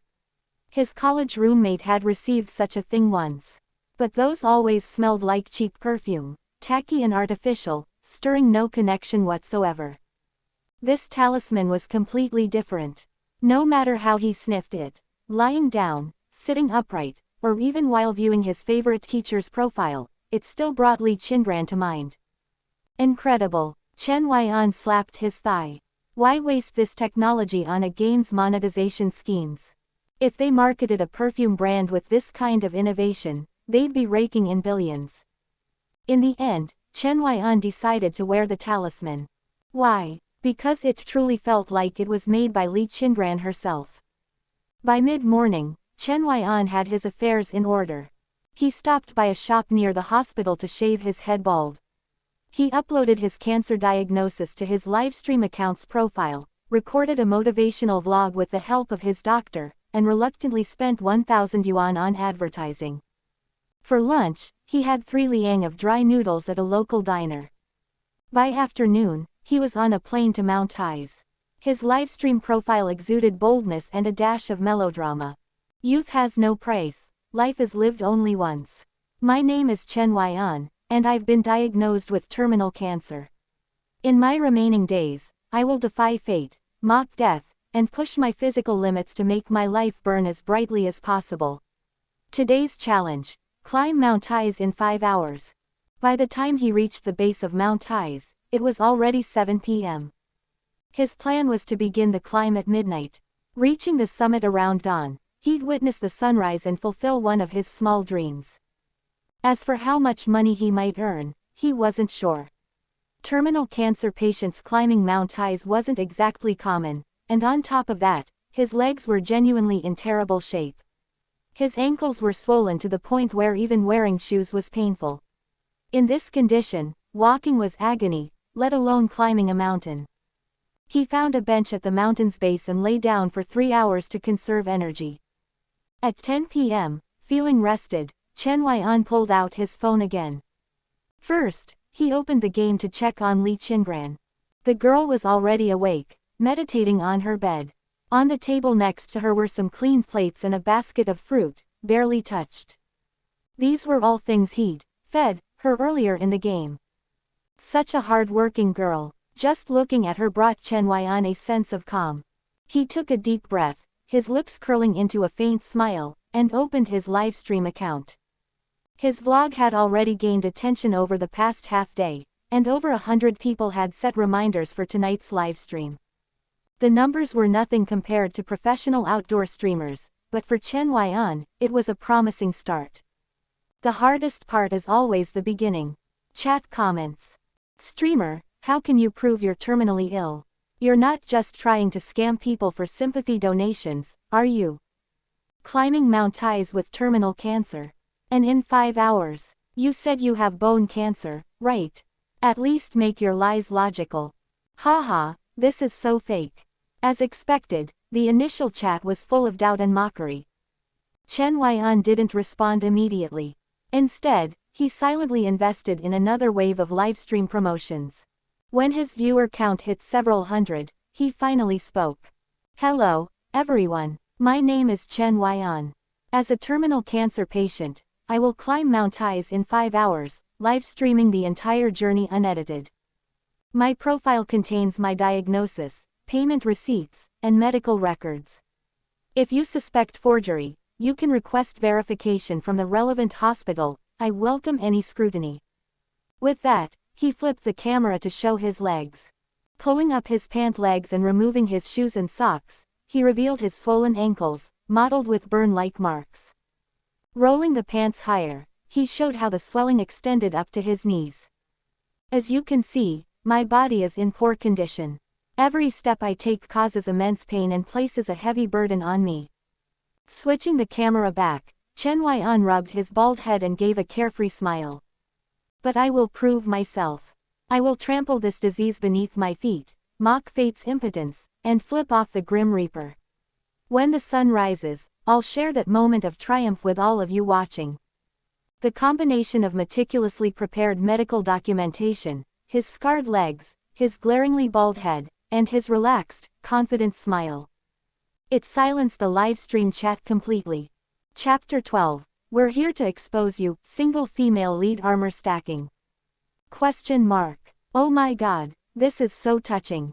I actually doubted the streamer was just out to scam money. ? So inspiring. I'm such an idiot for doubting him. ? Streamer, stop climbing. I'm sending you gifts. Chen Huaian's heartfelt words shifted the atmosphere in the livestream chat. Though doubts lingered, some began to believe in him, while others announced their intention to personally verify his claims by coming to Mount Ties. To the friend planning to expose me on Mount Ties, you're welcome to set out now. I'll start climbing at exactly noon and won't be going anywhere else before then. This statement provoked another wave of reactions in the chat. Climbing Mount Ties with terminal bone cancer. What a joke. In front of his computer, a young man, seething from a losing streak in an online game, was livid. Might as well settle this since I'm too pissed to sleep tonight. He left a message in the chat. I'm an hour's drive from Mount Ties. Hang tight, everyone, I'll go expose this guy. Grabbing his keys, he stormed out the door. The internet was full of scammers, multiplying like cockroaches. Exposing one barely scratched the surface. If he couldn't catch online cheaters in the act, surely he could handle a live streaming sob story. Chen Huaian had seen these messages and welcomed the challenge. The more people who came, the better.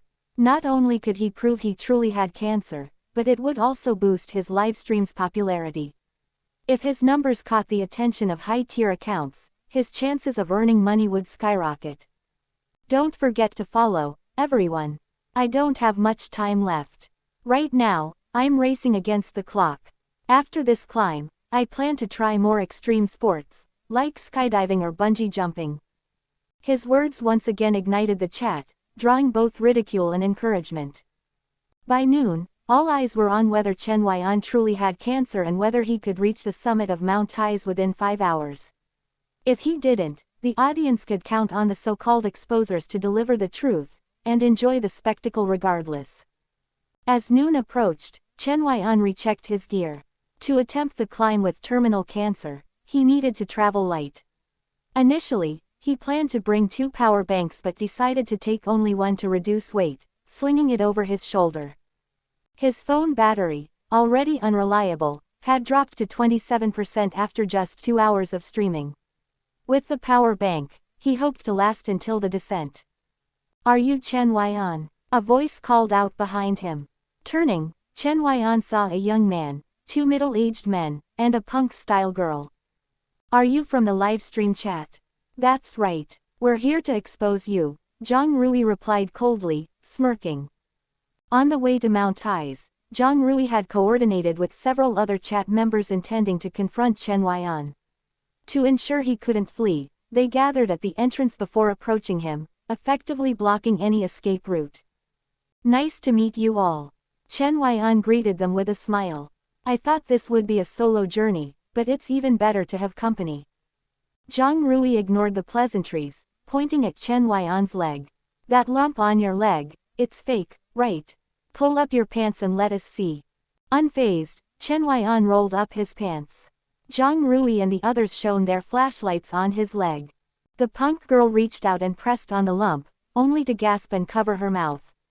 "Oh my god, it's a real subcutaneous tumor. How is he even walking? Oh, was this guy for real?" Zhang Rui felt his confidence waver.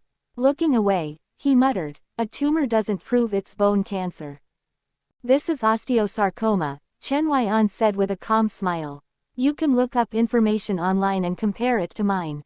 Anyway, it's time for me to start climbing."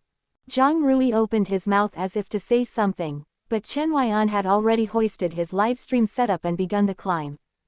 "You're being a bit much." The punk girl, Su Xiaochen, shot Zhang Rui a glare. Regardless of whether it's osteosarcoma, his leg is clearly in bad shape.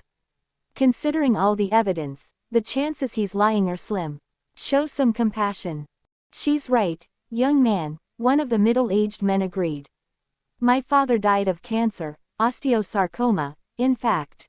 I can tell whether this is real or not. The fact that this kid is climbing Mount Taiz instead of lying in a hospital bed speaks volumes." "Exactly," the other man added. "Bone cancer can cause spontaneous fractures. He shouldn't even be doing high-intensity activities like this. For him to take on such a challenge shows incredible courage and determination." Ashamed, Zhang Rui scratched his neck and fell silent. The group quickly caught up to Chen Huaian. "Streamer, that setup looks heavy. Want me to carry it for you?" Su Xiaochen offered, feeling guilty. Chen Huaian shook his head.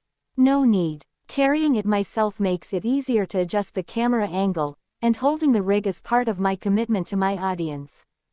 "You're amazing," one of the middle-aged men exclaimed, giving him a thumbs up. "Unbelievable." Encouragement poured in from the group. Even Zhang Rui chimed in. "Hey, man, sorry for earlier. I lost some games and wasn't in the best state of mind. I said some things I shouldn't have. It's fine. I understand people's concerns. Money doesn't come easy for anyone," Chen Huaian replied without looking back. "How about I send you a gift to make it up to you?" Zhang Rui offered. Chen Huaian immediately turned and flashed a friendly smile. "What kind of gift?" A big rocket, 2,000 yuan each." "Great. Thanks, you're a good guy."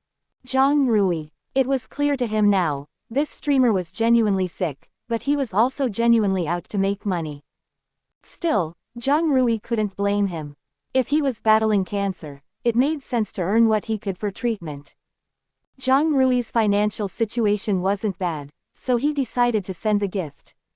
Opening the livestream, he first followed Chen Huaian and then sent 10 big rockets. "Whoa, what a boss move. Isn't this the guy who came to expose him? Looks like he's convinced now. Front row seats for a real-time investigation. Poor streamer. Let's support him, even if he doesn't make it to the top." The 10 rockets sparked a chain reaction of gift giving, drawing more viewers to the livestream. Thanks for the 10 rockets, boss. Chen Huaian, thrilled, panned the camera to show Zhang Rui, who blushed and dodged the frame. After the platform's cut, those 10 rockets would net him 10,000 yuan. This was his fortune carp streak paying off, 100 spins in one go. The internet truly was a lucrative space. As the gift count climbed, so did the pain in Chen Huaian's legs. Each step sent waves of agony through him. Sweat drenched his protective talisman, its faint fragrance growing stronger. In his mind, the image of Li Qingran's smiling face surfaced. What was that girl doing now? Chapter 13. Frenzied Beast Incense. What's Senior doing right now? Li Qingran propped her cheeks on her hands, gazing at the ceiling. She had a feeling that Chen Huaian was too busy to pay attention to her at the moment. Someone as extraordinary as Senior must be fighting for the cultivators of the entire Cangyun Realm. Maybe he's out slaying some great demonic beast. Her imagination took off, conjuring the image of a silver-haired elder with an immortal aura, riding his flying sword as he gracefully cut down a demon. The thought brought a silly smile to her face. If only Senior were her master, how amazing would that be? No, Li Qingran, don't overstep. She gave herself a light slap on the head as a reminder. Earlier today, Senior had provided her with 12 spirit crystals, sustaining an advanced spirit gathering formation for 6 hours. That brute force enhancement had even pushed her cultivation base to the 5th layer of the Qi refinement stage. Thanks to her meridians and internal injuries gradually healing, the leakage of spiritual Qi from her dantian had slowed considerably. But ultimately, her dantian was broken, a basin with a hole, unable to hold Qi for long. I have to figure out a way to fix my dantian and spiritual root, Li Qingran mused. She couldn't rely on Senior for everything. If Senior was willing to help, it was out of his generosity, but she couldn't take the initiative to ask. She already had a plan in mind. The Cangyun sect was unreliable. She needed to seek out another sect, even a smaller one. These smaller sects often had rare ancient texts. If she was lucky, she might find a way to repair her dantian and spiritual root. If all else failed, she could leave the world of cultivation altogether, retreat to a serene place, and slowly gather intelligence about her enemies. Or perhaps she could return to the Southern Dynasty and serve as a general. As for seeking revenge against her senior brothers, Li Qingran hadn't even considered it. She hadn't been their match before, and her chances were even slimmer now. It was cowardly and humiliating, but survival in the cultivation world was harsh by nature. She had already lost the will to live before. Now, she just wanted to stay alive a little longer, to live until Senior was no longer busy and might see her again. Even if it was just to hear him say one word to her. She really wanted to thank him in person. Something's wrong. Wasn't Li Qingran thrown into a thatched hut? Song Jiaojiao stood at the foot of the mountain, frowning at the stone house. Her cultivator's eyesight was excellent, and it was clear that the stone dwelling was newly built. This meant someone had been helping Li Qingran. But who? Could it be one of the personal disciples from Qishao Peak? It wasn't impossible. Although Mu Beishuang had claimed those disciples hated Li Qingran to the core, perhaps they still had lingering affection and had decided to help her out. If that were the case, killing Li Qingran would put her at odds with them. But she couldn't give up the Foundation establishment pill.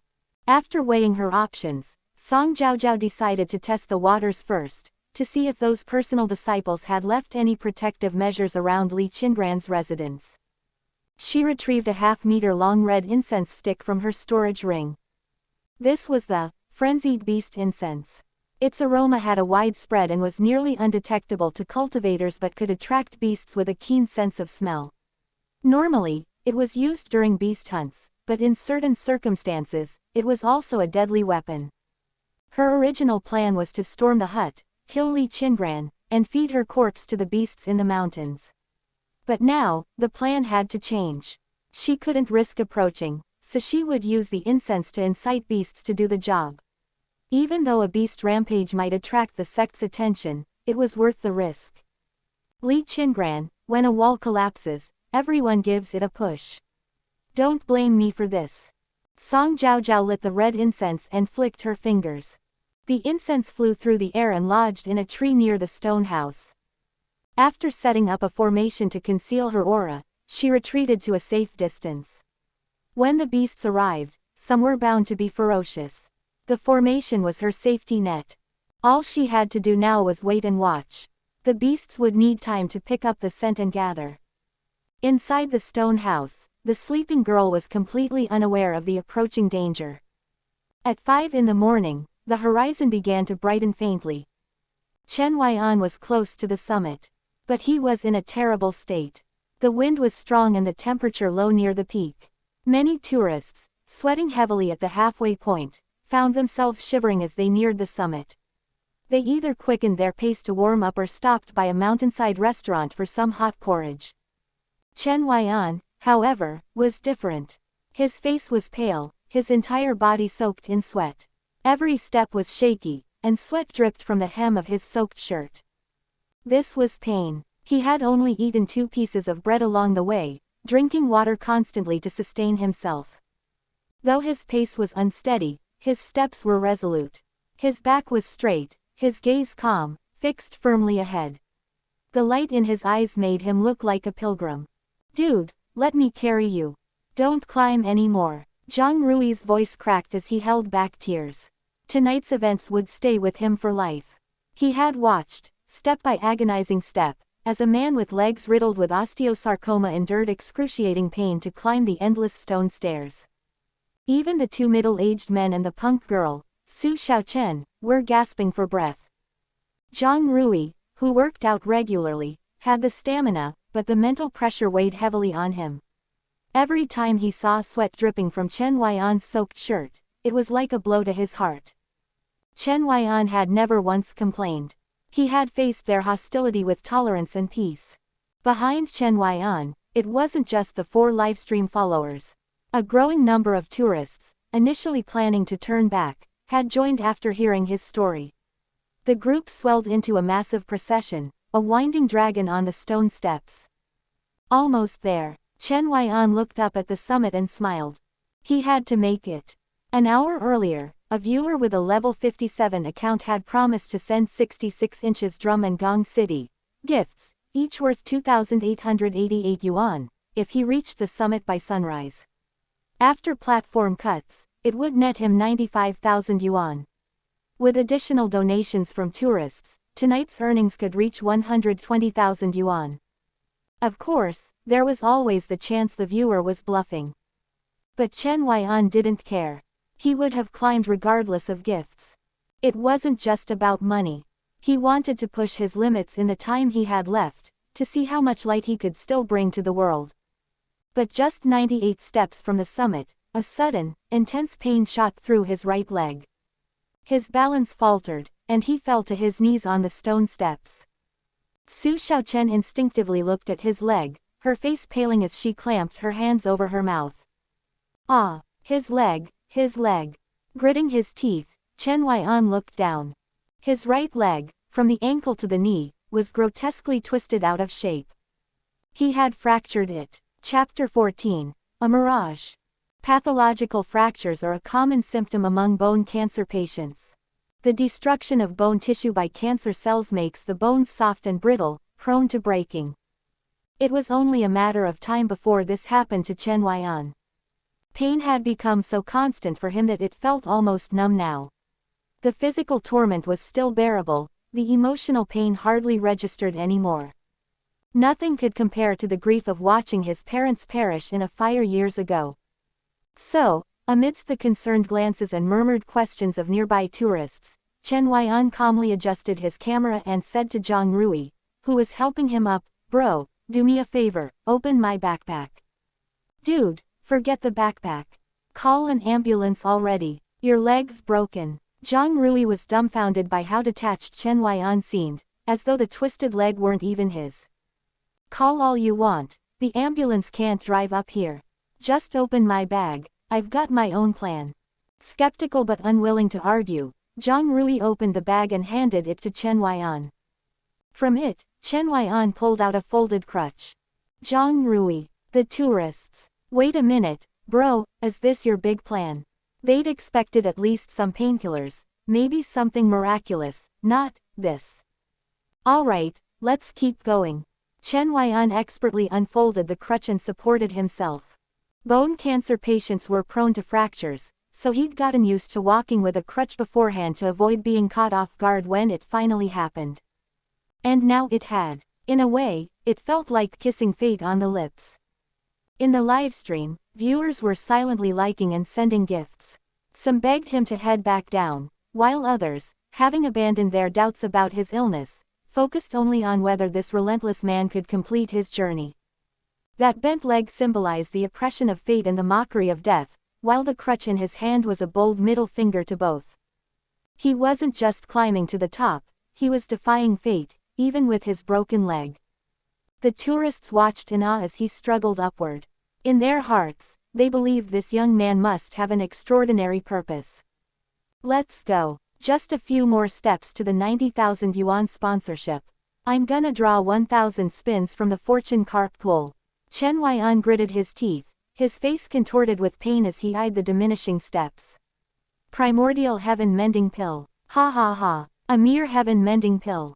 To the tourists, his grimace only deepened their respect. Finally, atop Mount Tai's, Chen Huaian's trembling leg landed on the last step. A faint beam of light pierced through the thick clouds and stretched across the dim horizon, brushing against his head. Flocks of birds flew through the golden rays, and distant bells echoed among the mountains. In the next moment, the sun burst forth from the horizon, its light spilling across the sky and illuminating the world. Chen Huaian stared, his heart trembling, and the tourists around him fell silent, captivated by the sight of the golden-lit peaks. Suddenly, "Bo!" A resonant cry rang out from nowhere. The sunlight began to ripple as if the sky itself were water disturbed by a stone.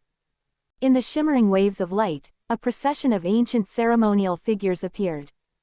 At the forefront stood a majestic figure dressed in a black dragon robe, with a jade crown and a sword at his side. Behind him followed civil officials holding jade tablets, military officers in dark armor, and attendants carrying ceremonial items. They walked on clouds, the ground beneath them appearing as paved tiles, as they ascended toward the peak of Mount Tai's. What the hell is that? A mirage? Is this a movie set? The tourists were dumbstruck, their curiosity allowing for brief discussion. But in the next moment, the procession leapt across miles and appeared directly before them. Silence fell. The oppressive atmosphere rendered everyone motionless, their voices stilled by an invisible force. Chen Huaian stood frozen, watching as the emperor strode toward him. He couldn't see the man's face clearly, his eyes felt veiled by an inexplicable blur. The procession passed through the crowd like smoke and mist, untouchable and ethereal, as if it belonged to another realm. Chen Huaian assumed it was a vision from another time, a scene untouched by the present. Until the emperor paused before him. Just as the figure was about to pass through him, the emperor slightly inclined his head, lowering his gaze to meet Chen Huaian's. Golden vertical pupils locked onto his, piercing and full of scrutiny.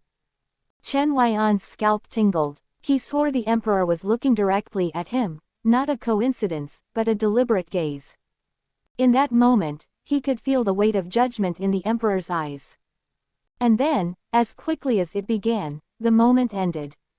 The emperor passed through him, and the entire procession faded into the mist at the mountain's peak. The mirage atop Mount Tai's became an internet sensation, shooting to the top of trending topics. Experts speculated that it was the ceremonial procession of the first emperor of Qin during his ritual ascension at Mount Tai's. Why such a distant historical event would manifest in the present was unclear. While experts insisted on a scientific explanation, they hadn't yet concocted one.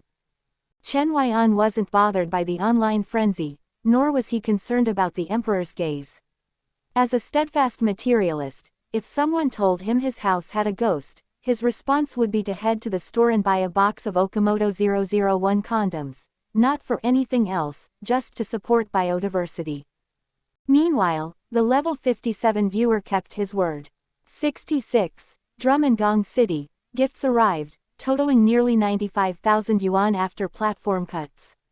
The viewer even thanked Chen Huaian for the once-in-a-lifetime spectacle, promising to support his future endeavors.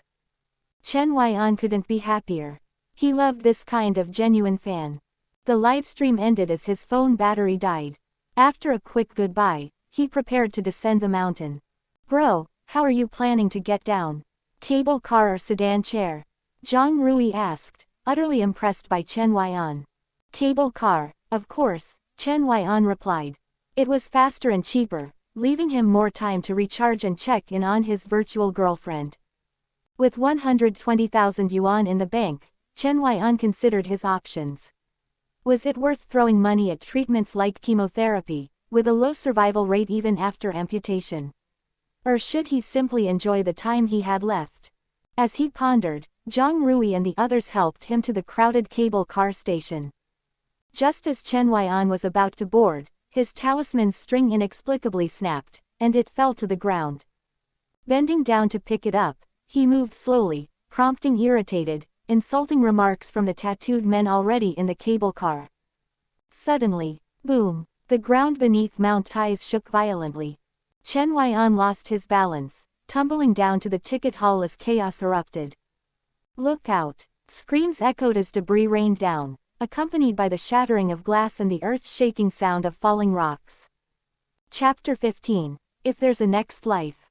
An earthquake struck Mount Tais, triggering a rockslide. A massive boulder crashed in front of the cable car ticket office, flattening a cable car about to descend. Fortunately, the cableway itself was unharmed, otherwise, every tourist on it would have faced disaster. What shocked people even more was that the 7 individuals killed in that cable car were drug traffickers, key players from both the buyer and seller sides of a major deal. In fact, these 7 were the masterminds of 2 large drug organizations, with countless lives already on their hands. Many people speculated that this was the work of the mountain god of Mount Tais.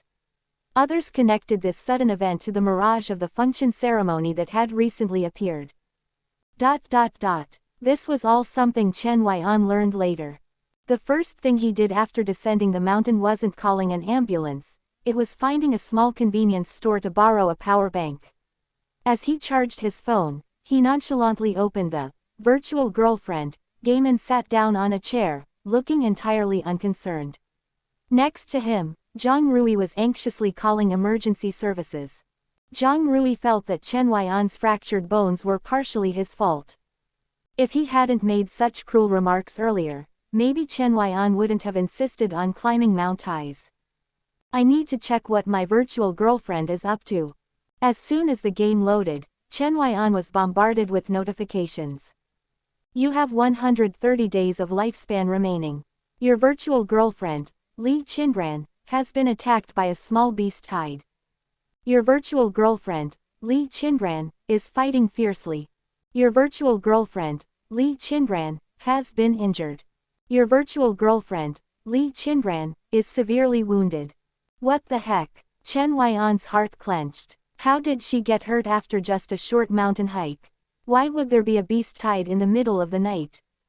Even if it aligned with the nocturnal habits of demonic beasts, this was still just a game. Didn't the characters ever sleep? He quickly dismissed all the pop-ups, only to see a heartbreaking scene unfold. The house was nearly in ruins from the demonic beast's onslaught. Li Qingran was surrounded by their corpses, kneeling amidst a pool of blood. Her head hung low, her black hair concealing her face. She held a broken sword in her hand, and though she was wearing a brand new outfit he had gotten from a top-up bonus, the once elegant garment was now riddled with claw marks.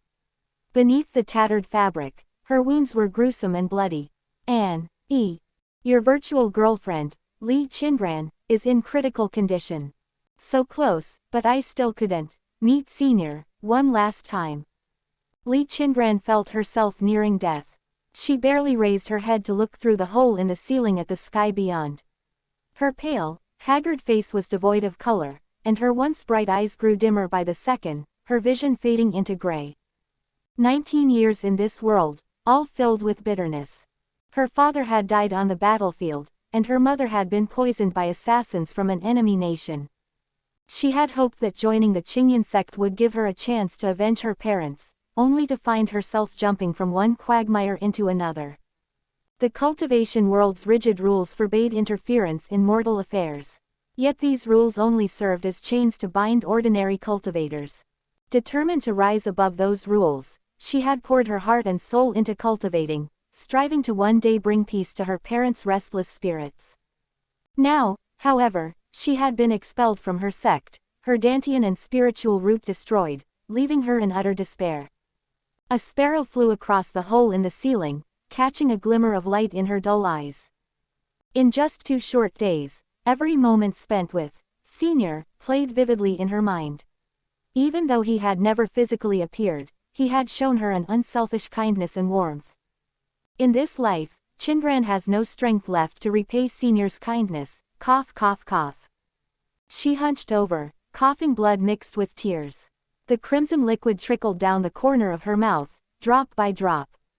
If there's a next life.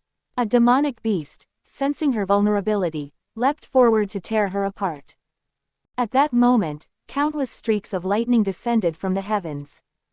Boom, boom, boom. The blinding bolts of thunder annihilated everything, turning the surroundings of the house into a blazing white inferno.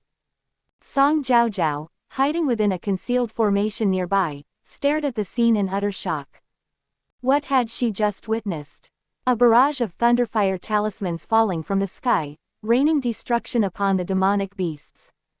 Whose talismans were those? Li Qingran's. Even the cheapest thunderfire talisman cost 500 low-grade spirit stones apiece, and this assault had consumed tens of thousands of them. The only explanation was that someone behind Li Qingran had intervened. But who could it be? Staring at the thunderstorm engulfing the area, Song Jiao Jiao turned pale. The relentless assault continued. Dozens, no, hundreds, of thunderfire talismans rained down like worthless scraps, obliterating every demonic beast within and around the house. Not even their corpses remained, all were incinerated to ash. When the lightning finally ceased, the house was intact, but the surrounding area was scarred with countless craters from the strikes. Inside, Li Qingran lay unconscious in a pool of blood. Surrounding flames were blocked by a golden shield that encased her. This place is dangerous. Song Jiao Jiao felt an ominous chill in her heart. Suddenly, a thunderfire talisman appeared above her. The glowing talisman radiated golden light, its silver-stroked characters exuding an oppressive majesty. An immortal-grade talisman. Her eyes widened in disbelief. An immortal-grade thunderfire talisman, targeting her, a mere chi-refining cultivator. There was no need to wonder how she'd been discovered.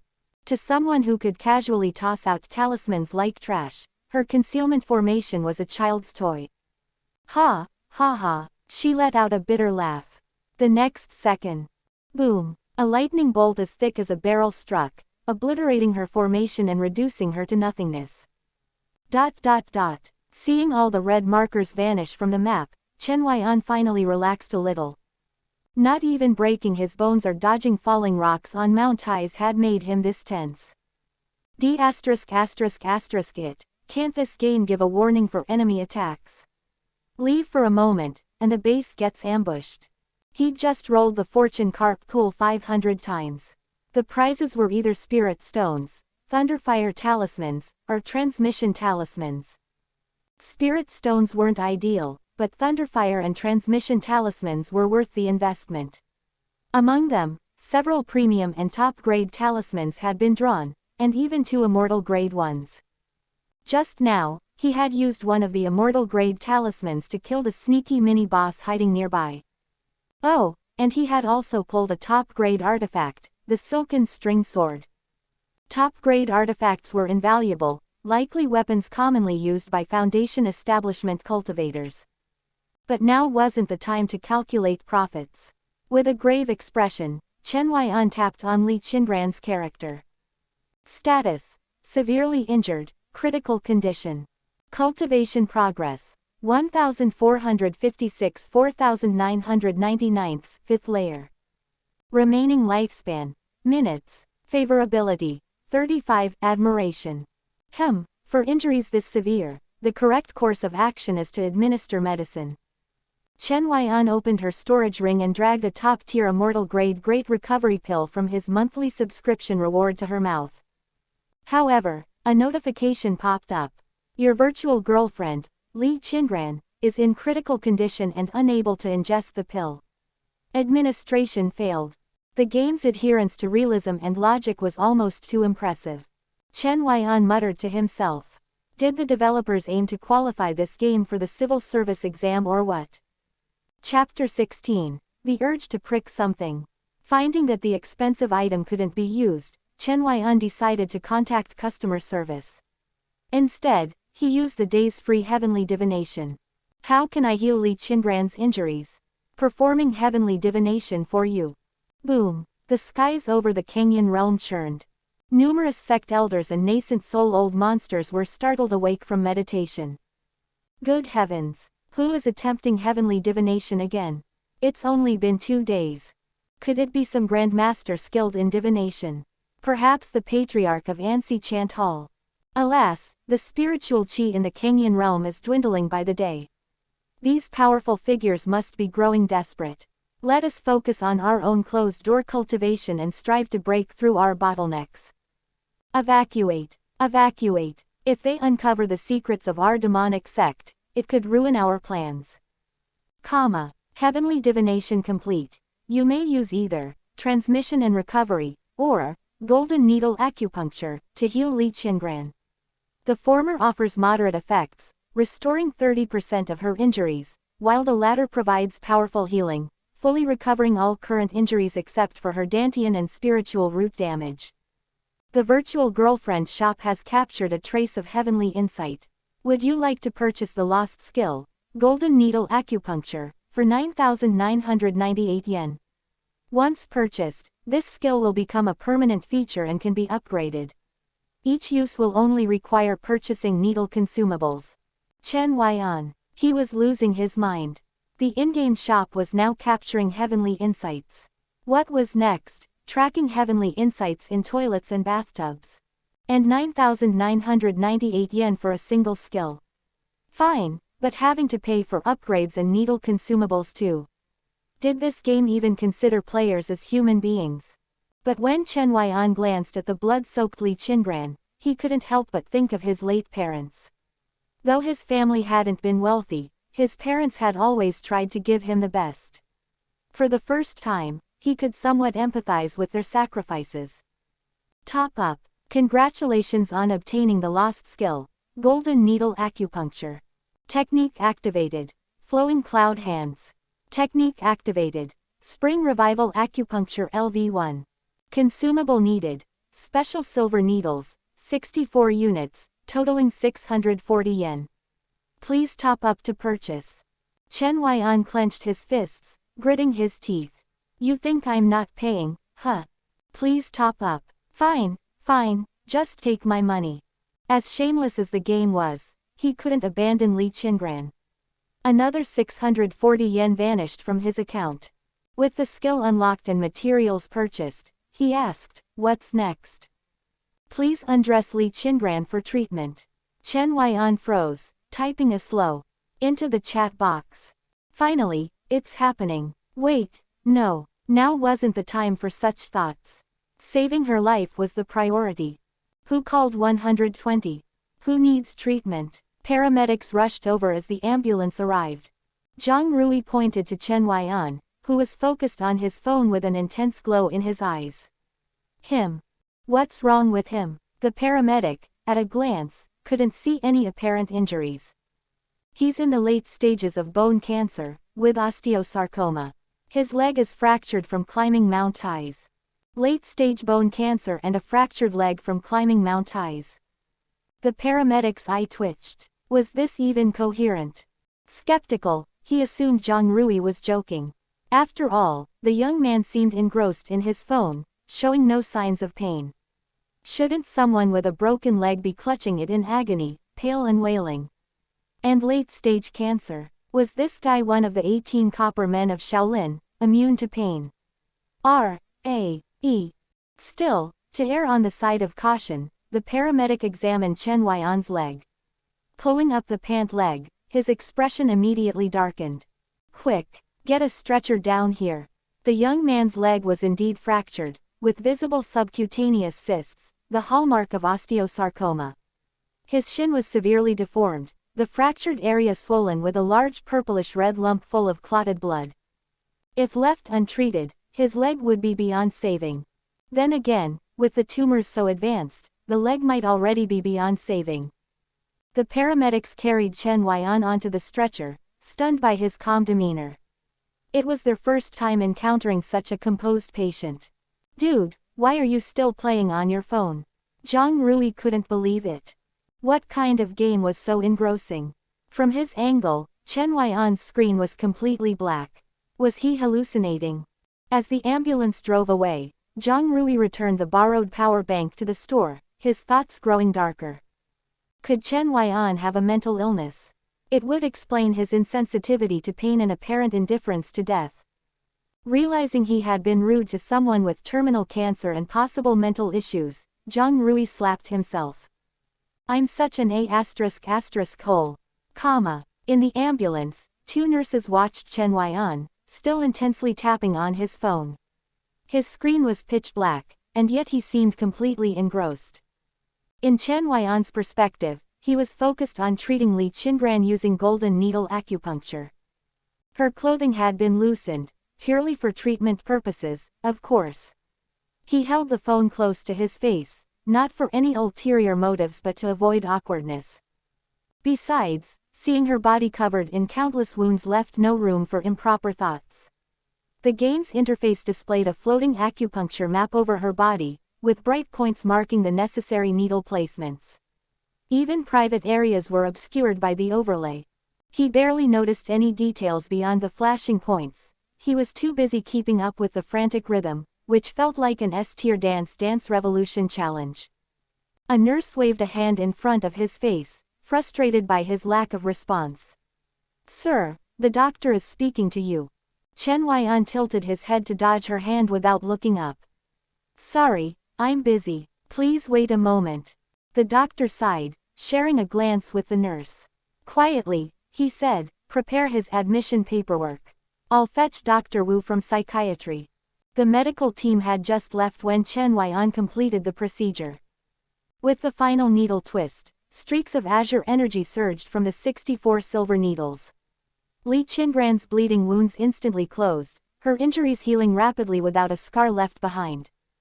Grind the immortal grade Great Recovery pill into powder and sprinkle it over the wounds. Following the on-screen prompts, Chen Huaian used a virtual mill to grind the pill into fine powder, applying it meticulously. Li Qingran's wounds regenerated at an astonishing speed, returning her body to flawless health. Finally done. Chen Huaian exhaled in relief. Li Qingran's status now read as stable, though she remained unconscious. But now, Chen Huaian swallowed. It was time to.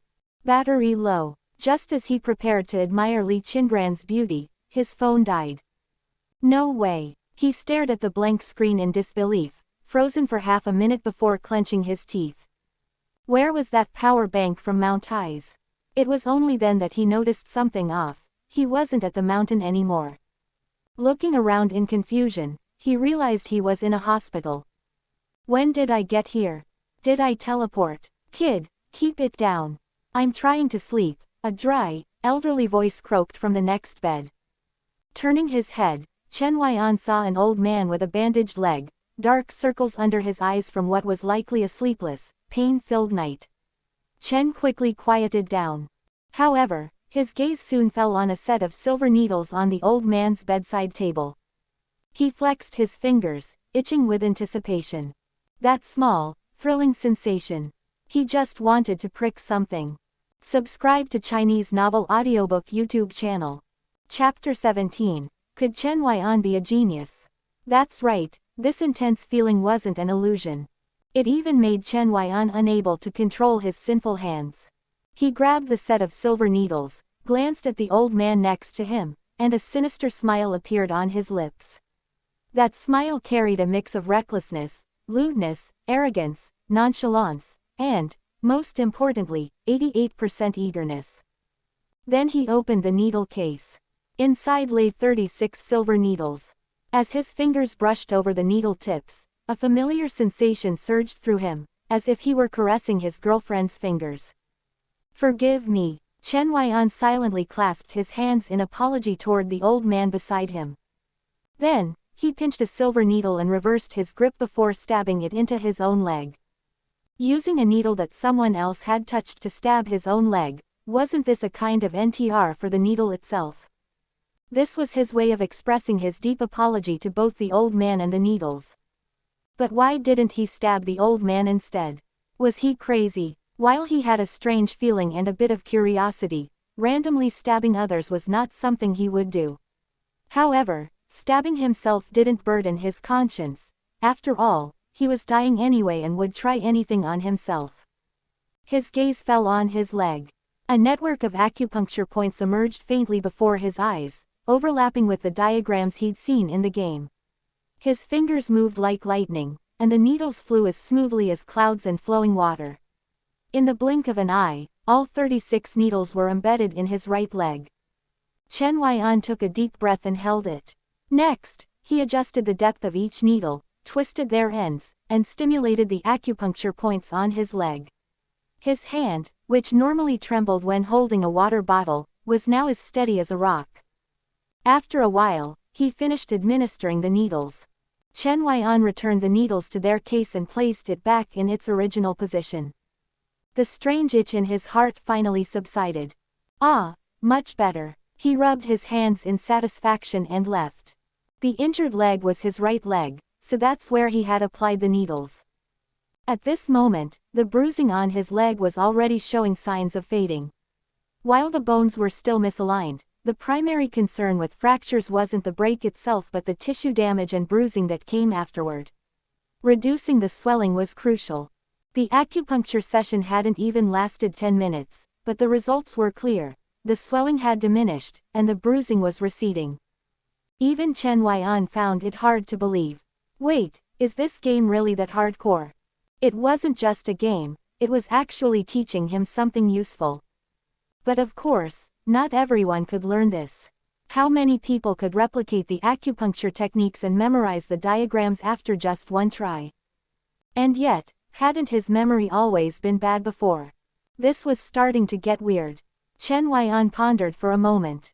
Suddenly, his eyes lit up, and he clapped his hands together in realization. Ah, I get it now. Ha ha ha. Outside the hospital room, Dr. Wu and Dr. Zhang were walking together, discussing Chen Huaian. This young man's a university student with no history of mental illness. Are you sure he's got problems upstairs? Dr. Wu had reviewed Chen Huaian's file and was skeptical of Dr. Zhang's assessment. Ha ha ha ha, it's cancer. The mysterious cancer cells have unlocked my genetic potential. I'm a genius. A bizarre, muffled laugh came from the room. See, Dr. Zhang spread his hands and tilted his head toward the room. Dr. Wu. It seemed that this young man might have been slightly traumatized after seeing a mirage atop Mount Tai. Medical intervention was indeed necessary. Young man, Dr. Wu stepped into the room. Doctor, I'm not sick. I want to be discharged. Or do you guys have a power bank? If you do, I'll stay a bit longer. Dr. Wu stared at the young man on the bed, whose face was filled with seriousness, and began contemplating whether to increase his medication dosage. Dr. Zhang, however, noticed something unusual about Chen Huaian's leg and froze. Huh, what's going on with your leg? He clearly remembered that when he went to find Dr. Wu earlier, Chen Huaian's lower leg had a massive, dark bruise at the fracture site. If left untreated, it would have led to necrosis. But now, the swelling was noticeably reduced, and the bruising wasn't as severe. Noticing the doctor's gaze, Chen Huaian instinctively pulled his leg back and chuckled nervously. I've been tough since I was a kid. I have a natural talent for recovery. There was no way he could say that the swelling had been reduced by his secret acupuncture technique. Even if he did, no one would believe him, and it'd just lead to more trouble. As for demonstrating his needlework to the doctors, that was out of the question. The old man in the next bed would have been a great guinea pig, but Chen Huaian doubted he'd even get a chance to start before being hauled off to the psych ward. Besides, There was no guarantee it'd work on someone else just because it worked on him. These days, you couldn't even help someone cross the street without worrying about the legal consequences. Let alone stabbing someone with needles. Dr. Zhang thought about it for a long time but couldn't make sense of the situation. At least the bone tumor on Chen Huaian's leg hadn't disappeared. If it had, Dr. Zhang would have had no choice but to escalate this to his superiors. Young man, you need to find a way to treat your cancer. Ignoring it won't end well. I understand, but I don't have money. Chen Huaian smiled faintly. Didn't you buy insurance? Nope. What about your parents? They're gone. Sigh. Dr. Zhang fell silent. A few quick questions, and even he felt defeated. As an experienced doctor, he had seen countless cases like Chen Huaian's, patients with nothing to rely on, left with no choice but to wait for the inevitable. But a patient who seemed this indifferent about his situation. Rare. Doctor, I know my condition. I can't afford expensive treatments. Just treat my broken leg normally. Dr. Zhang nodded but still added, if you need help raising funds, let me know. I might be able to assist a little. Thank you, doctor. If I ever make enough money, I'll definitely get proper treatment. While Chen Huaian and Dr. Zhang were talking, Dr. Wu had been observing quietly. The young man's thoughts were clear, and his eyes were bright, no signs of mental illness. If anything, he was just a bit dramatic. They'd almost used a tranquilizer dart for nothing. Close call. Chen Huaian stayed at the hospital until the afternoon. He underwent a procedure for his fractured leg, which was now encased in a plaster cast. Though the doctors recommended hospitalization for observation, he refused, citing lack of funds. Before leaving, he bought a set of silver needles from the pharmacy next to the hospital. Power bank. Power bank. Once outside, Chen Huaian scanned the surrounding stores like a starving wolf, his eyes gleaming. He needed a power bank. He hadn't logged into the game all afternoon. What if Li Qingran was attacked by a beast again? He couldn't bear the thought. Besides, he'd already invested nearly 60,000 yuan in the game. If his character got deleted, he'd be furious enough to jump off the hospital's second floor. Hands off that power bank. In the terrified gaze of a female student, Chen Huaian, wielding a crutch, darted forward and seized the last power bank from a restaurant charging station. He powered up his phone and logged into the game. Phew, Li Qingran was still unconscious in the Xuanjia formation, safe and sound. With the power bank clamped in his mouth, a crutch under one arm, and his phone in the other hand, he limped over to a table in the restaurant under the bewildered gaze of the female student. Boss, 3 liang of dry noodles. Coming right up. Want an egg with that? No, but I want soup. Got it. An egg cost 3 yuan, not worth it. Soup was free, definitely worth it. For now, Li Qingran's coma could wait. Chen Huaian opened the fortune carp lottery pool. He was 500 draws away from the guaranteed prize. TCH, I've got no luck. With a snort, he tapped the screen to draw, accompanied by the e-pay deduction prompt. He went all in. Chapter 18. This is something very important. Li Qingran had a dream. In her dream, she was being relentlessly chased by hordes of demonic beasts. There was no light in sight, darkness surged toward her like a suffocating tide. But just as the beasts were about to catch her, a crisp clap of thunder echoed through the sky. A young man in strange clothing appeared on the horizon, his features obscured. Like seasoning food, he flung talismans from his left hand, and with his right hand, unleashed a barrage of magical artifacts. The beasts pursuing her were either struck down by lightning from the talismans or impaled by the descending artifacts. Is that the senior? Li Qingran gazed up at the sky. She had a strong intuition, it had to be him. The senior had come to save her. Though she couldn't make out his face, he seemed far younger than she'd imagined. Before she could observe more closely, the senior suddenly appeared right in front of her. Flustered, Li Qingran felt her face flush red, the color creeping to her ears. In her panic, she prepared to bow down in reverence. But in the next moment, a pair of strong hands gently stopped her. Then The figure handed her a square-shaped object. The item was pitch black and looked like a brick, though it was much lighter than one. Etched on its surface were 3 simplified characters that seemed to read, "Electric charge full." What was electric charge full? Some kind of magical artifact. As she stood there, puzzled, the senior's figure grew fainter and fainter, like mist dissipating into the air. "Senior, I'm so grateful to you. This is something very important." The senior's voice echoed faintly through the dispersing mist. "Make sure to take good care of it. Let's go with this one, electric charge treasure. It sounds reliable." Chen Huaian clicked on the purchase button. He couldn't afford a 3 yuan fried egg, but a 300 yuan power bank.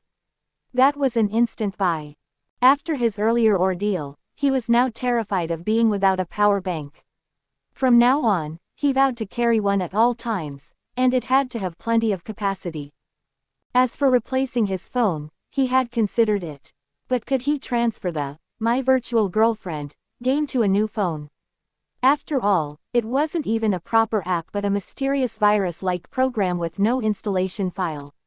He had no idea how to handle that. Glancing at his computer, he saw that it was already 9 p.m.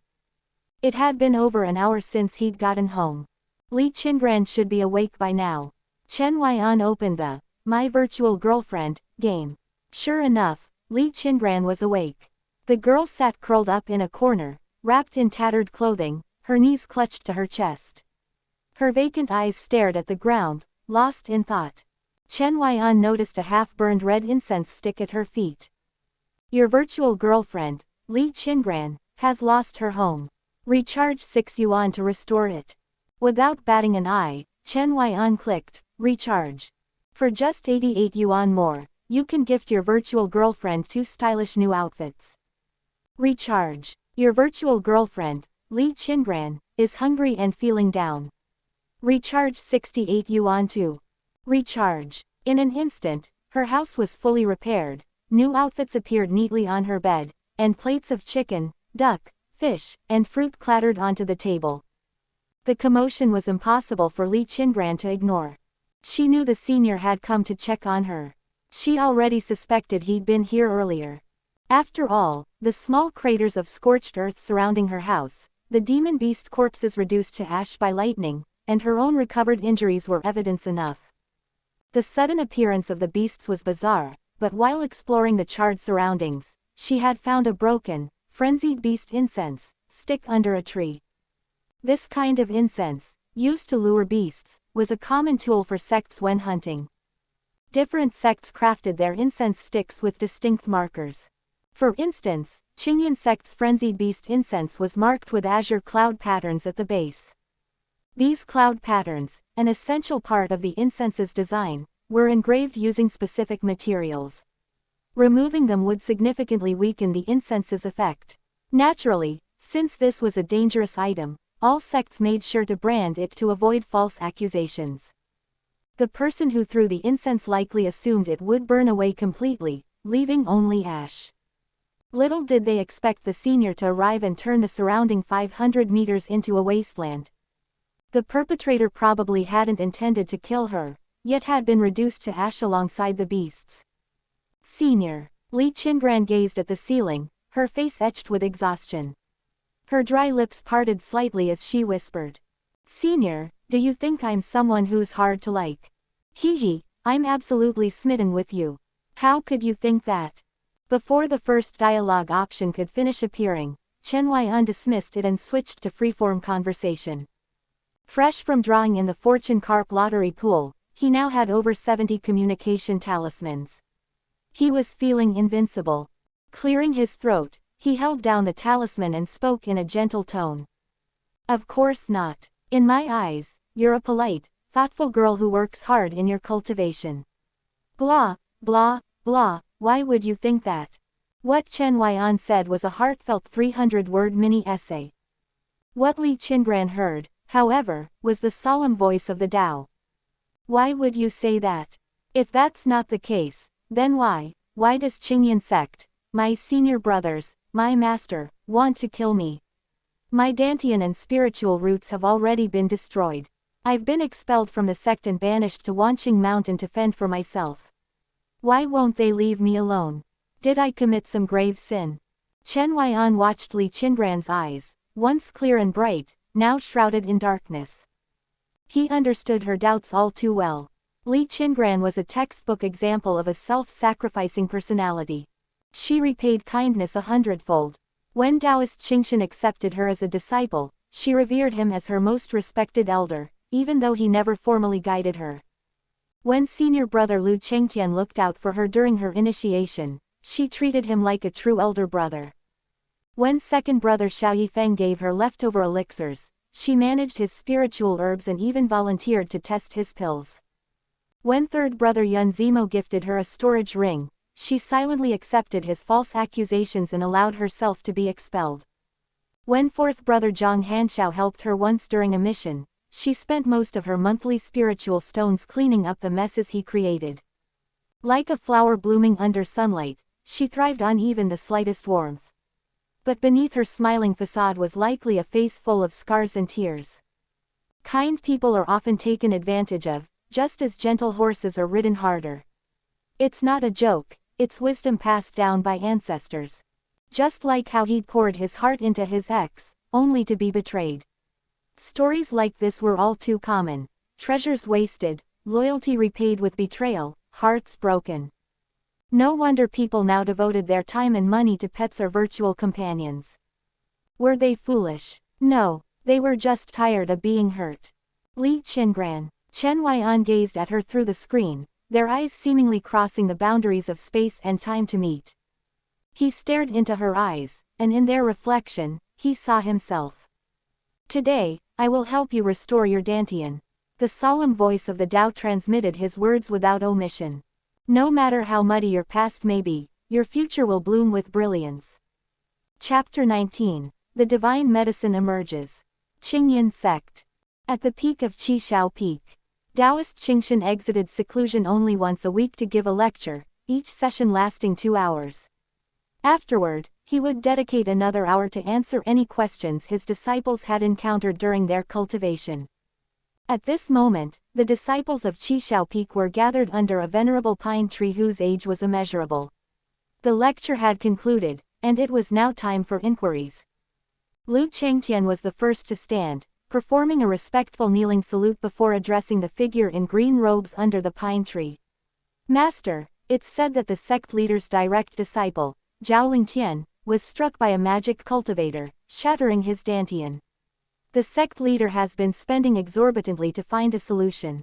Is it true that there's no way to restore a shattered Dantian? The question caused varied reactions among the other disciples under the pine tree. After all, Zhao Lingtian wasn't the only one who had suffered such a fate. There was also their former 5th junior sister, Li Qingran. Taoist Qingxin cracked open his eyes slightly and stroked his beard before responding calmly, it's not that a Dantian cannot be repaired. It merely requires a particular ancient divine medicine. With that medicine, even a completely destroyed Dantian can be restored. Without it, it's as hard as ascending to the heavens. What kind of medicine, Master? The primordial heaven-mending pill, Qingxin answered solemnly. The crowd exchanged stunned glances, feeling a surge of awe just from hearing the name. A priceless treasure, Qingxin began to elaborate. When all beings are born, their Dantian is fixed, an unchangeable constant. The quality of each person's Dantian varies, influencing the capacity and purity of spiritual qi it can hold. While a Dantian's impact on innate talent isn't as pronounced as a spiritual root, as cultivation progresses to deeper levels, the differences in Dantian quality become increasingly evident when two cultivators of similar aptitude and cultivation face off. In ancient times, when spiritual qi was abundant, Dantians were classified into 9 grades, with 9th grade being the lowest and 1st grade the highest. A 1st grade Dantian could accommodate vast amounts of spiritual qi, refining it swiftly into an unparalleled purity. Back then, the quality of a disciple's Dantian often determined their ultimate potential, making it a critical criterion for sect recruitment. Then, Master, how would you grade my Dantian? Zhang Hanshao stepped forward confidently, patting his abdomen twice. He believed his Dantian was exceptional, his cultivation speed was fast, and his spiritual chi fairly robust. However, Qingxun merely glanced at him sideways and scoffed, "You ungraded." Zhang Hanxiao. Laughter erupted under the pine tree, leaving Zhang Hanxiao mortified, wishing he could disappear into the ground. Then Qingxun continued, "What are you all laughing at? Most of you are ungraded as well. Only Li Qingran's Dantian barely qualifies as 7th grade. In the ancient era, when spiritual chi was abundant, you would have been relegated to cleaning up after the sect's spirit beasts. Only now, in the spiritually desolate Cangyun Realm, does Dantian quality matter less than spiritual roots or external tools, giving you the chance to become inner disciples or even direct disciples." Raw ease. The laughter subsided, replaced by somber expressions. Having crushed their spirits thoroughly, Qingxun finally brought the topic back on track. A cultivator's Dantian is fixed. Once shattered, it cannot be restored, just like water spilled on the ground cannot be retrieved. However, the heavens always leave a trace of hope. In ancient times, an alchemist refined the primordial heaven-mending pill by uncovering this faint thread of possibility. This divine medicine can turn the unchangeable into the changeable. Not only can it restore a shattered Dantian, but it can even improve its quality. And that's merely the effect of the mortal grade pill. Who knows what the celestial grade version can achieve? Perhaps only that ancient alchemist would know. The disciples all looked hopeful. If they could acquire a single primordial heaven-mending pill and offer it to the sect leader, they might never have to worry about cultivation resources again. Next month, a minor ancient secret realm will open in Zhongzhou. It's said to have not only battlefields for demonic beasts but also the caves of ancient cultivators. Perhaps such a divine medicine could be found there. Li Qingran's eyes sparkled with anticipation. As someone with a 7th grade Dantian, obtaining the pill might elevate him to 6th or even 5th grade. "You may try your luck," Qingxun nodded. He didn't hold much hope. Such a pill was rare even in ancient times, let alone in a minor secret realm. Still, exploring the realm would provide valuable experience and resources, so he refrained from discouraging them. Today's lecture ends here. Return to your caves. Qingxun waved his sleeve to dismiss the disciples. But just then, boom! A pillar of green light shot into the sky, piercing through the clouds above Wanqing Mountain. It continued to ascend, splitting the heavens as if it were a divine column connecting the earth and the heavens. Every cultivator in the Cangyun Realm looked up in shock, their expressions shifting dramatically. Spiritual light forming a column, medicinal fragrance filling the air. A divine pill has emerged.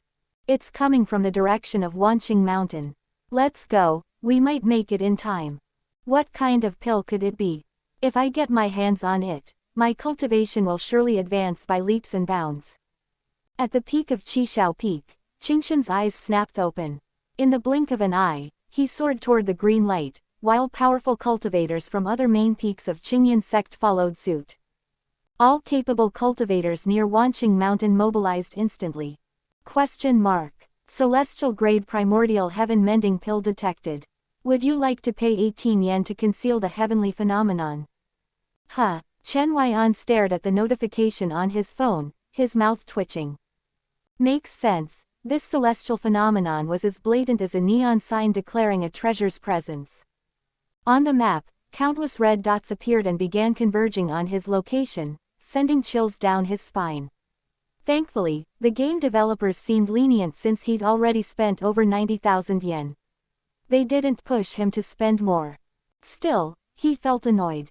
Couldn't they offer the concealment function for free? Gritting his teeth, Chen Huaian paid the 18 yen. Concealing heavenly phenomenon.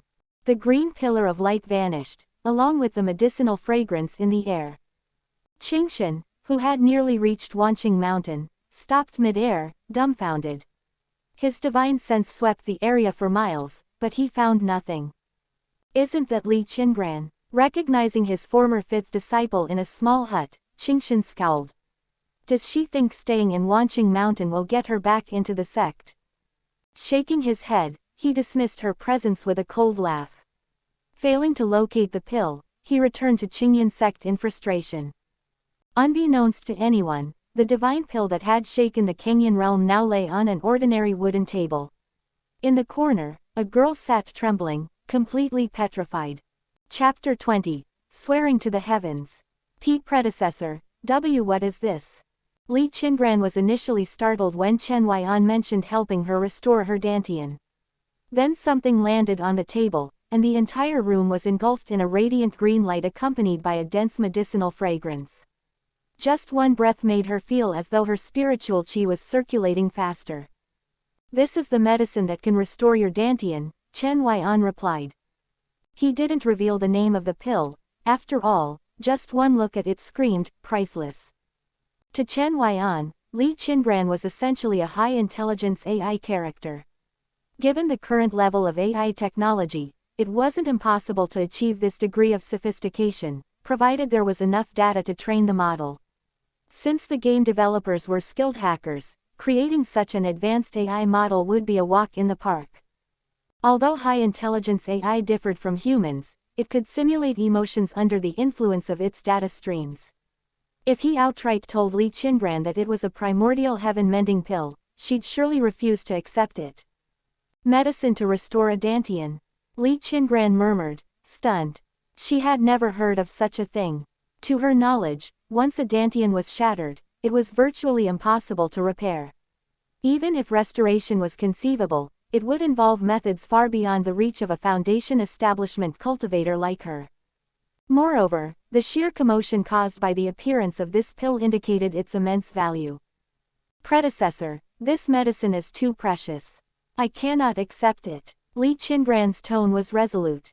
She indeed longed to restore her dantian, but she had already received far too many favors from the predecessor.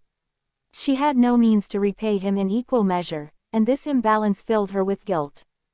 Take it if I say so. Chen Huaian muttered as he tapped the communication talisman, amused at how lifelike the AI was.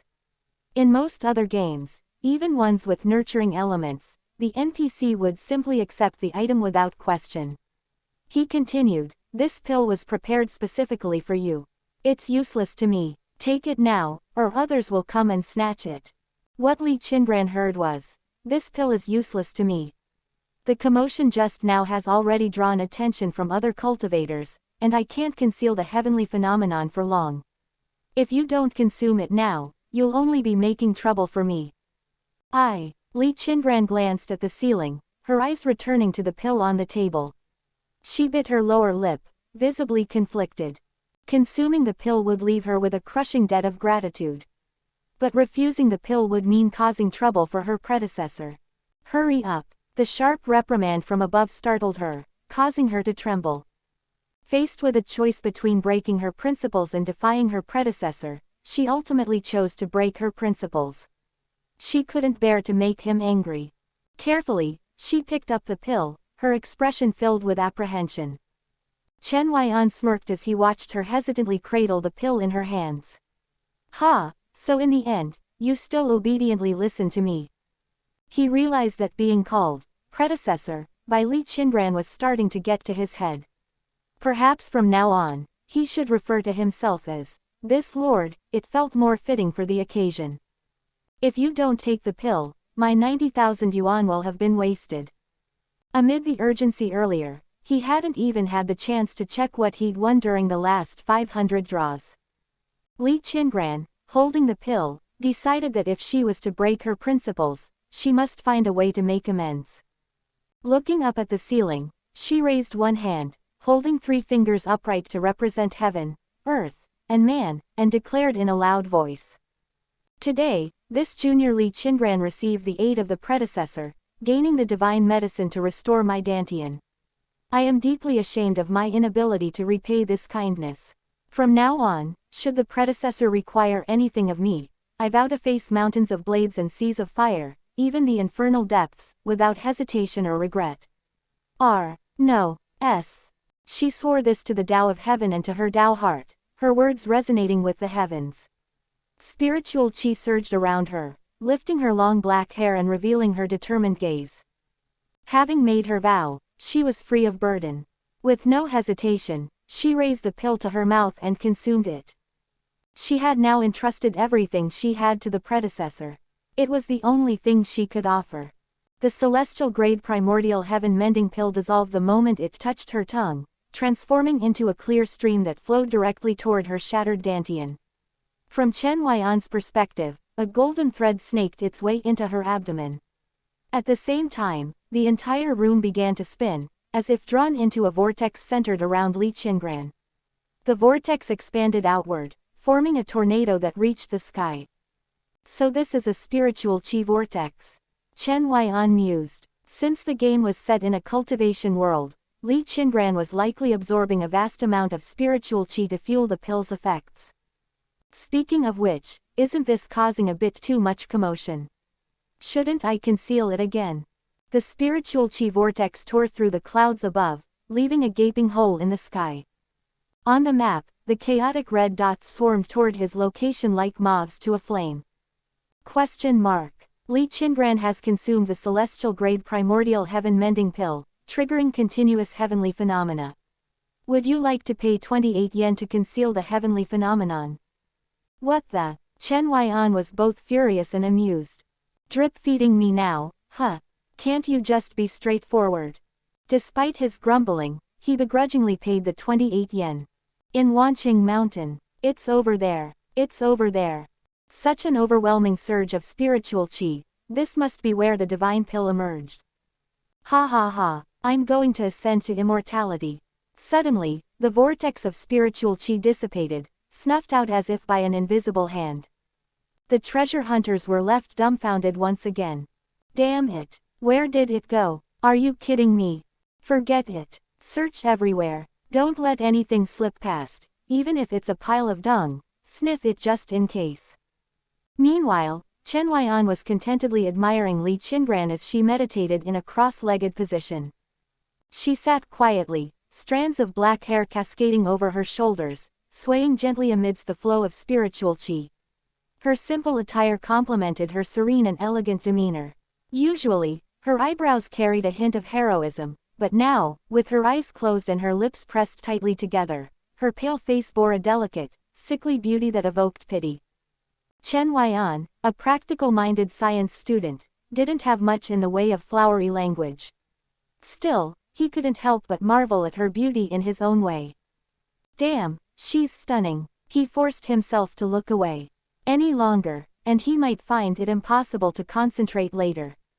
He still hadn't checked what treasures he'd drawn from his 1,000 attempts at the fortune carp pool. Opening his inventory, he saw all 12 slots packed to the brim. Low-grade spirit stones, mid-grade spirit stones, communication talismans, thunderfire talismans in 4 grades from mortal to celestial, a black armor formation, an intermediate spirit gathering formation, the Su Xian sword, and a golden jade slip. Seriously, why can't all the thunderfire talismans go into one slot? Chen Huaian cursed his luck but decided against giving them all to Li Qingran. After all, if she got controlled, he'd need them for backup support. The most intriguing item was the golden jade slip. A golden tier treasure, definitely something extraordinary. Thank you for watching. Continue exploring the fascinating world of Chinese novels with us. Hit that subscribe button on Chinese Novel Audiobook to stay updated with our latest stories. And never miss out on a great listen.